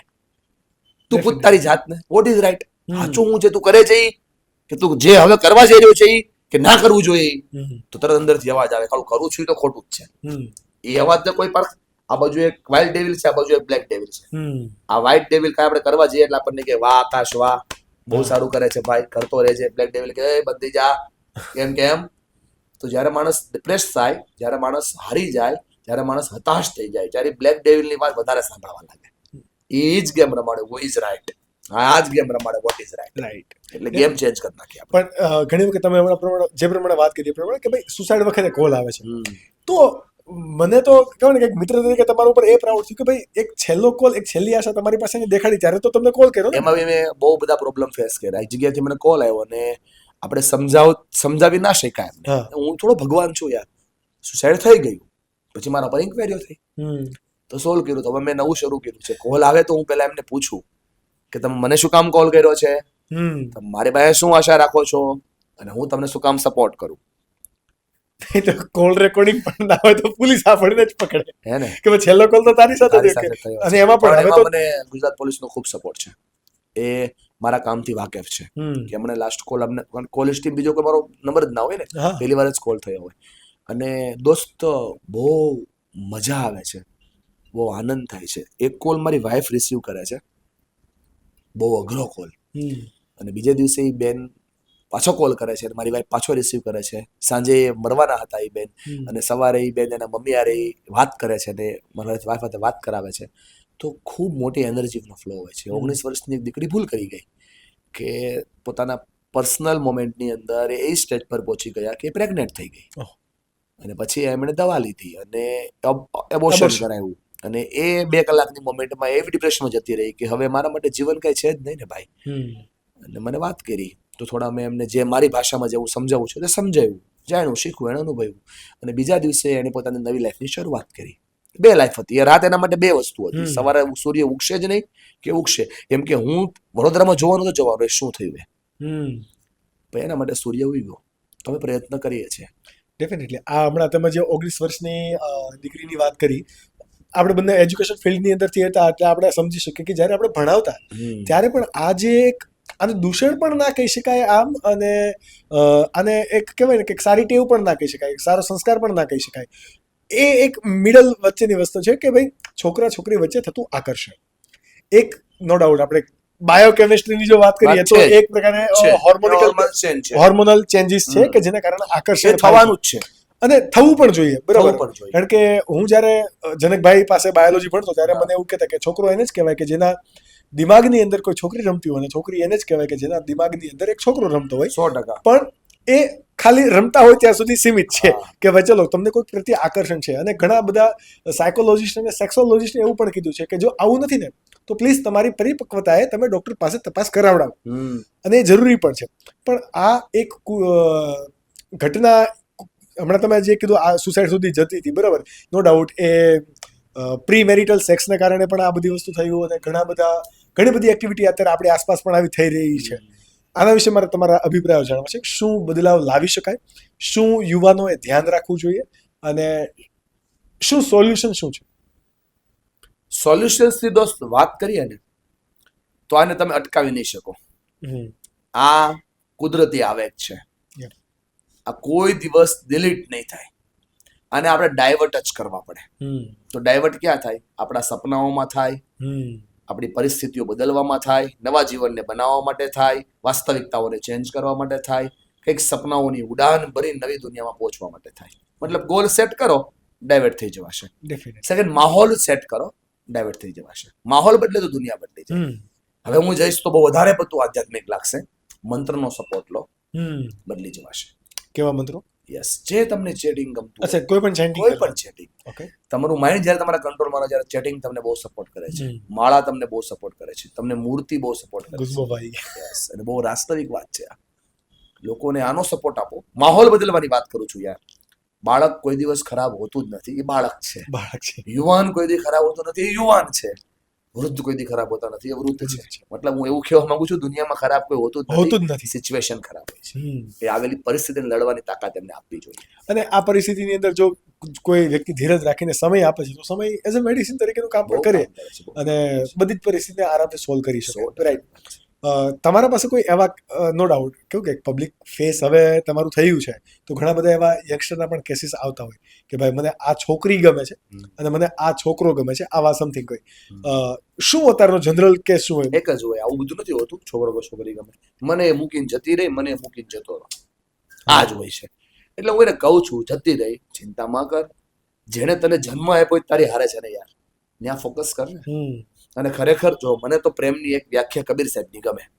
કબીર સાહેબે પ્રેમની વ્યાખ્યા આપી, બઢત કરે તો પ્રેમ, બઢત કરે સો પ્યાર. જે પ્રગતિ કરાવે એ જ પ્રેમ, દુર્ગતિ કરાવે એ પ્રેમ નહીં. તમારી ગતિ રોકે એ પ્રેમ નહીં, તમારી અધોગતિ કરાવે એ પ્રેમ નહીં. પ્રેમની એક જ વ્યાખ્યા, પ્રગતિ પ્રગતિ પ્રગતિ. તમે કોઈના પ્રેમમાં છો અને તમારો ધંધો વધે છે, રોજગાર વધે છે, માનસિકતા વધે છે, પ્રબળ શક્તિ વધે છે, સમજણ શક્તિ વધે છે, તો એના પ્રત્યેનો અહોભાવ વધે છે, સંવેદના વધે છે અને તમારા જીવનની ચેતનાઓ વધે છે, તો એ પ્રેમ છે. અને આ બધામાંથી કાંઈ પણ એક ઘડે છે તો એ વેમ છે. વેમ છે. આ ચોખ્ખું ફિલ્ટર. યુવાનો બધે હું નહીં પહોંચી શકું, આ તમે માની શરૂ કરી દો, બધી જગ્યાએ બધે કામ લાગશે. અને જો જેટલા યુવાનો સાંભળે છે ને ખાલી એટલું જોઈ લો આટલું વધુ ઘટ્યું, એટલું હિસાબ પાડ લે તો 6 મહિને વધુ ઘટ્યું બસ. અને જો કોઈ ભણતા હોય તો ટકા ઘટ્યા છે કે વધ્યા છે? બધું જ આવી ગયું, બસ બધું જ વધવા ઘટવા અને ક્ષમતા આવી ગઈ ને, બધું જ આવી ગયું. માસ્ટર સ્ટ્રોક આપી ગયા, માસ્ટર સ્ટ્રોક. આનાથી બીજું કાંઈ નહીં. અને હકીકતમાં જે પ્રેમ છે એને લોકો વધે. તમે જો વાસ્તવિક પ્રેમ હોય તો વધવાનું જ છે, ડેફિનેટલી વધવાનું છે, ડેફિનેટલી એટલે વધવાનું. હવસ નથી આ. સમજાય? હવસ અને પ્રેમ વચ્ચેની પાતળી દોરી છે. પાતળી નહીં, હું તો કહું જાડી દોરી છે, જેને લોકોએ અલગ અલગ સમજવી જોઈએ. એ તો સમય સંજોગ ક્યારેક કરાવશે તો કરશું, પણ ક્યારેક સમય મળે તો વિદુરને વાંચજો. વિદુરે ભક્તિ રૂપે પ્રેમ સમજાવ્યો છે, બહુ પાવરફુલ વેમાં સમજાવ્યો છે. પ્રેમ એ ભક્તિ છે, ડેફિનેટલી. અને પ્રેમ એ શક્તિ છે, પ્રેમ એ સહન શક્તિ છે, અને પ્રેમ એ સર્જન શક્તિ છે. પ્રેમ કૃતજ્ઞતા પણ છે અને ક્રૂરતા પણ છે. પ્રેમ વાસ્તવિકતા પણ છે અને અવાસ્તવિક સત્ય પણ છે. સ્વીકાર તમારો હોવો જોઈએ. પણ મને જસ્ટ અત્યારે આ તમે જ્યારે એક્સપ્લેન કરતા ત્યારે મને એક વસ્તુ થયું કે એક્સ્ટ્રા મેરિટલ અફેર ત્યાં પણ પ્રેમ લોકો કરે છે. પ્રેમ કર્યા પછી વારંવાર એ મેં કોઈ કે ટેવ છે. હા, કે ઝેરોક્સ કોપી જેવું થઈ ગયું છે. ટેવ છે. અને એ એટલા માટે છે કે એમની એ ડિમાન્ડો, એમની એ ખ્વાહિશો, એમની એ પદ્ધતિઓ એમને એમના પાર્ટનર કરતા બીજા પાસે સારી મળી રહી છે. તો એને જો બીજી ભાષામાં હું કહું, બીજી રીતે કહું તો સપોઝ કે આપણે બેને પ્રેમ છે, મારી તમારી પાસેથી કોઈ અપેક્ષા પૂરી થઈ ગઈ, બરાબર, મને તમારા તરફથી પ્રેમ મળે છે, જો મને તમે પ્રેમ નહીં આપો તો હું બીજે શોધવા જઈશ. 100%. બીજું પણ છે, પ્રેમ મળે છે, 100% મળી રહ્યો છે, પણ મારી ભૂખ જ મોટી છે તો હું શોધવા જઈશ. એટલે તમે માણસને જજ નહીં કરી શકો. ત્યાં પાછું મૂલ્યાંકન શરૂ થાય. શું એ પ્રેમ પ્રગતિ કરાવે છે કે અધોગતિ કરાવે છે? અધોગતિ કરાવે. 3600 કેસ થયા છે રજિસ્ટર્ડ આ વર્ષે 2024માં સુરત ફેમિલી કોર્ટમાં. 3600 રજિસ્ટર્ડ કોર્સ. અને આના સિવાય કેટલાય હશે, સમાધાન પંચ અલગ હશે, બધા અલગ હશે. 3600 એમાંથી 2800 મોબાઈલના કારણે જ થયા છે. મોબાઈલ અને ઇન્ટરનેટ એમાં જે અમુક બહેનો રીલ બનાવતા એમના પતિને બનાવવા માંડ્યા, અને અમુક ભાઈઓ રીલ બનાવતા પત્નીને બનાવવા માંડ્યા. એક તરફથી, કોઈ એક પક્ષ તરફથી જ નથી, બંને સાઈડથી આ વસ્તુ છે. અને સોલ્યુશન્સ છે તમારી પાસે, એને તમારે સોલ્વ કરવું છે. સોલ્યુશન્સ છે. કેવા? તમારા ડીપીમાં કોનો ફોટો છે? ડીપીમાં મારો ખુદનો ફોટો છે. તમારા મેરેજ છે ને હમણાં? હા, બેનો રાખજો ડેફિનેટલી. ડીપીમાં તમારી સ્ક્રીનમાં કોનો ફોટો છે? સ્ક્રીનમાં મારો ગોલ છે. ગોલને બેક કરો ને, તમારે તમારા વાઈફનો ફોટો રાખજો. તમારું બચ્ચું છે? હજી તો ઓફકોર્સ મેરેજ જ બાકી છે. જેમને પૂછું છું, મૂકી દો બચ્ચાને સ્ક્રીન પર. તમને એની વાત કરવી હશે ને પહેલા એ વ્યક્તિ દેખાશે. ડેફિનેટલી. માણસને સ્પાર્કલ નથી થતું ને, એટલે માણસ ચેન નથી. નજરની સામે રાખો. ઇવન મેં ઘણા બધા સફળ એન્ટરપ્રિનરની ઓફિસની અંદર જોયું છે, એમના ફેમિલીનો ફોટો એમને સામે રાખેલો છે ડેશબોર્ડ પર. મેં કોલેજમાં ભણાવ્યું છે દોસ્ત. જ્યારે હું 2015માં માસ્ટર કરતો હતો ત્યારે હું મોર્નિંગમાં માસ્ટર બેચને ભણાવતો હતો. મારી જ ઉંમરના વિદ્યાર્થીઓને ભણાવતો હતો, જેની સાથે હું સાંજે 6 વાગે આલુપુરી ખાતો હોય. હા, તો મારી જ ઉંમરની છોકરીને જ્યારે હું ભણાવતા જોઉં અને એ મારા ઓરામાં જ હોય, કેમ કે હું એઝ અ પ્રોફેસર હું ભણાવતો હોય, એ જોતી હોય કે આ તો 20-22 વર્ષનો છોકરો છે ને આપણને ભણાવી રહ્યો છે ને આપણી ચેવડો છે તો એટલો બધો માસ્ટર માઇન્ડ છે, આ છે તે છે, તો એનો ઓરા આવે જ ને મારા પ્રત્યે. ડેફિનેટલી. અને મને પણ એને જોઈને એક ફિલિંગ આવે છે. હા. તો મેં મારા એક કોચને પૂછ્યું કે સર મારાથી નહીં ભણાવાય, એમ કે હું ક્લાસમાં જાઉં છું તો મને ન જોવાની જગ્યાએ જોવાઈ જાય છે. આટલામાં સાહેબ બધું સમજી ગયા. સાહેબે મારા ખંભા ઉપર હાથ મૂક્યો અને મને કીધું, સાહેબનું નામ એટલા માટે નથી લેવું કેમ કે બહુ મહાન વ્યક્તિ છે અને ઘણી બધી વસ્તુઓમાં મારી આ વાત ઘણા બધાને નહીં ગમે, તો હું નામ લઈને કોઈ ડિસ્ટ્રોય કરવા માંગતો નથી. ડેફિનેટલી. ખંભા ઉપર હાથ મૂકીને કીધું કે બેટા હું તને એક સિમ્બોલ સમજાવું છું, દુનિયાનો સૌથી પાવરફુલ સિમ્બોલ, આના પર કામ કરજે, જિંદગીમાં કોઈ દી પરેશાન નહીં થાય. એ પછી મેં 12 વર્ષ ભણાવ્યું, ત્યારથી શરૂ કરીને બધું જ. જ્યારે ભણાવ્યું, જેવી વખતે ભણાવ્યું, જ્યારે ભણાવવાની પ્રોસેસની અંદર આ પ્રોસેસ થયા પછી જ્યારે વ્યક્તિ સામે આવે, એને મને કીધું કે તારે ક્લાસમાં જઈને હાથમાં ચોક પકડે એટલે એમ જ બોલવાનું, બેટા. બેટા બોલીશ ને એટલે હોર્મોન્સ નહીં, હોર્મોન્સની અંદર એલો ડીએનએ ચેન્જ થઈ જાય અને ફિલિંગ જ નહીં આવે, ફિલિંગ જ ચેન્જ થઈ જશે. એટલે આજે બી હું જ્યારે સ્કૂલોના પ્રોગ્રામ કરું, કોલેજના પ્રોગ્રામ કરું, તો હું બેટા વાળા આજે બી વાપરું છું. ડેફિનેટલી. અને બહુ બધા પછી થોડો પાછો ચેન્જ આવ્યો 2020-22માં. હવે તો પરિવારોના સેમિનારો સ્ટાર્ટ થયા અને આપણે એ ઓરામાં હોઈએ કે લોકો ફ્લોમાં જ હોય. તો મારા વિજાતીય પાત્ર, હું પુરુષ છું તો મારા વિજાતીય જેટલા પણ પાત્રો હોય એમને હું બેન કહીને સંબોધવા લાગ્યો. મારે ક્યાં એમની ઘરે જમવા જવું છે, મારે ક્યાં એની સાથે મતલબ કે કોફી ડેટ પર જવું છે, તો હું એમને બેન કહી શકું આરામથી. જ્યારે હું બેન કહું ત્યારે સામેવાળા વ્યક્તિના મનના વિકાર પણ પૂરા થઈ જાય. સો આ સોલ્યુશન્સ છે. અને હોય તમારા મેરેજ સિવાયના પણ એવા મિત્રો હોય કે જ્યાં તમે તમારી ફિલિંગ શેર કરો, પણ એમની મંજૂરીથી હોય. બળજબરી પ્રેમ નો થાય, પરાણે પ્રેમ નો થાય. હોવા જોઈએ તમારા એવા મિત્રો પણ હોવા જોઈએ જે તમને એ સ્ટેટ સુધી તમારા ઇમોશન્સ સમજી શકે. ઘણા બધા મિત્રો છે મારા, પુરુષ મિત્રો પણ છે અને ઘણી બધી સ્ત્રી મિત્રો પણ મારી છે. તો એ સ્ત્રી મિત્રોનો મતલબ જરાય એવો નથી કે એ સ્ત્રી મિત્ર એ મારા એક્સ્ટ્રા મેરિટલ અફેર્સ છે. એ સ્ત્રી મિત્ર પોતાના જીવનની વાતો મને શેર કરે છે, હું મારા જીવનની વાતો એને શેર કરું છું. એમાં જરાય એવું આવતું નથી કે સેક્સ થાય તો જે આપણા મિત્રો બને, એવું જરૂરી નથી. એટલે આ એક કેવું કે એક સમજણ શક્તિ છે કે ભાઈ તમે તમારી જાતને એ લેવલ પર લઈને જો સમજો છો તો તમે બધી જ જે ખરાબ દિશામાં જવાનું છે ત્યાંથી તમે બચી શકો છો. બરાબર. પણ સમાજને તમે કીધું એ પ્રમાણે કે આ બધા જ બદલાવની જરૂર છે અને એક છે આશા. કે ભાઈ આશા, એક્સપેક્ટેશન જ દુઃખ છે. હું આવ્યો અને વિચાર્યું કે આકાશભાઈ મને બદામ શેક પાસે ને મારું મોટું સન્માન કરશે ને મને કઈક ગિફ્ટ આપશે ને મારા માટે ગુલાબની પાખડીઓ પાથરશે ને, તો એક્સપેક્ટેશન અને અહીંયા આવી કાંઈ ન થાય એટલે દુઃખ થઈ જાય. જીવન આપણે આવું જોઈએ, એ તું બી સીધી લીટી, એવું હોતું છે જ નહીં, એ પછી બી આવે. ડેફિનેટલી. એટલે આ પ્રોસેસ છે ને બહુ હેરાન કરે. એટલે આજે બી મેં પોડકાસ્ટ આપ્યો, ઘણા લોકોને મારા અમુક શબ્દો નહીં જ ગમે. શું એ મારો વિષય નથી, મારું કામ હતું બોલવાનું, મેં કહી દીધું, આપણે કહી દીધું. હવે એના માટે એમને જે સમજવું એ સમજે. ડેફિનેટલી. અને મારો ઈરાદો બહુ ક્લિયર હતો કે મારા બોલવાથી લોકોના જીવનમાં ફરક પડવો છે. અને ડેફિનેટલી આ પોડકાસ્ટથી પણ ઘણા લોકોના જીવનમાં ફરક પડશે. અને આનો બેનિફિટ ડાયરેક્ટ મને જ છે કે એક મિત્ર તરીકે તો ખરા જ, પણ આજે કહેવાય ને એઝ અ કોચ તરીકે પણ તમે મને ઘણું બધું ઇનડાયરેક્ટ વેની અંદર તમે મને શીખવાડી દીધું. એટલે નો ડાઉટ પોડકાસ્ટનું થોડોક એન્ડ તરફ લઈ જાઉં. બહુ બધા એવા લોકો પણ આ પોડકાસ્ટ જોતા હશે, યંગ જોતા હશે, ઘણા વડીલો જોતા હશે, અને એમાંથી એક વર્ગ એવો પણ હશે કે જે ઇન ફ્યુચર તમારી સ્કિલ ડેવલપ કરીને પબ્લિક સ્પીકિંગની અંદર આવવા માંગે છે. હું જો ટુ બી ઓનેસ્ટ અને બહુ ટ્રાન્સપરન્ટલી આને કરિયર ઓપ્શન તરીકે હું જો કહેતો હોઉં, કારણ કે બધા જ જગ્યાએ કોચ કન્સલ્ટન્ટની રિક્વાયરમેન્ટ છે. અત્યારે તમારી આ ફિલ્ડની અંદર, પબ્લિક સ્પીકિંગ ફિલ્ડની અંદર ચેલેન્જીસ શું છે અને એડવાન્ટેજીસ શું છે, આ મારે સમજવું છે. એડવાન્ટેજીસ ધોમ છે. જેમ કે આવનારા 2035ના સમયમાં ઘરે ઘરે કાઉન્સલરની જરૂર પડશે. ડેફિનેટલી. વ્યક્તિને શર્ટ કયો પહેરવો ને એ ડિસિઝન લઈ શકે, એના માટે એને કાઉન્સલર જોશે, મેન્ટોર જોશે. એટલે આવનારા સમયની જરૂરિયાત ખૂબ મોટી છે. ચેલેન્જીસ એ છે કે તમે શીખેલા, જાણેલા, અનુભવેલા અને જાતે પ્રયોગ કરેલા વસ્તુઓનો જો એક્સપાન્સ નહીં કરો તો તમે સમજમાંથી આ કામને ફકાઈ જશો.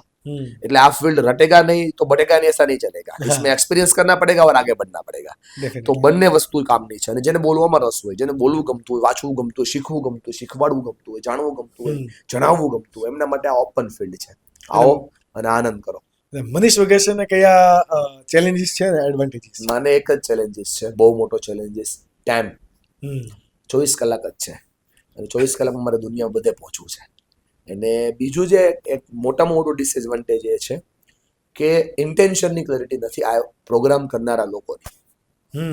આપણે એક ઇન્ટેન્શનથી જઈએ છીએ પણ એમનો એક ઇન્ટેન્શન XYZ હોઈ શકે છે. વાર લાગશે, થોડી વાર લાગશે.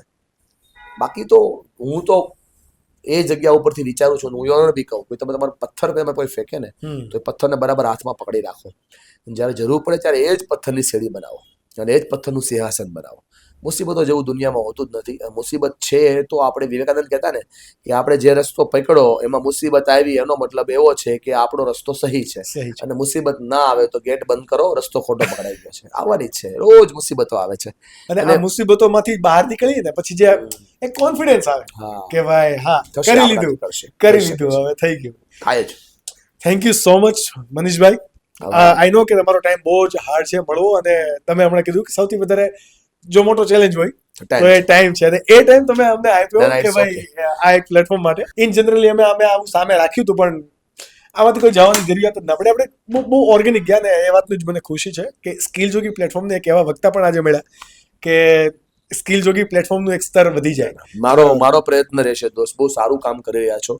કોઈ વ્યક્તિ મુસીબતમાં હશે અને સોલ્યુશન શોધતો હશે અને તમારા પોડકાસ્ટના માધ્યમથી એને સોલ્યુશન્સ મળશે તો તમારી આ મહેનત, આ બધું ઇન્ફ્રાસ્ટ્રક્ચર એ લેખે રહેશે. કેમ કે આ દુનિયામાં આપણું અસ્તિત્વ પ્રકૃતિ સિવાય કોઈ નોટ કરતું નથી.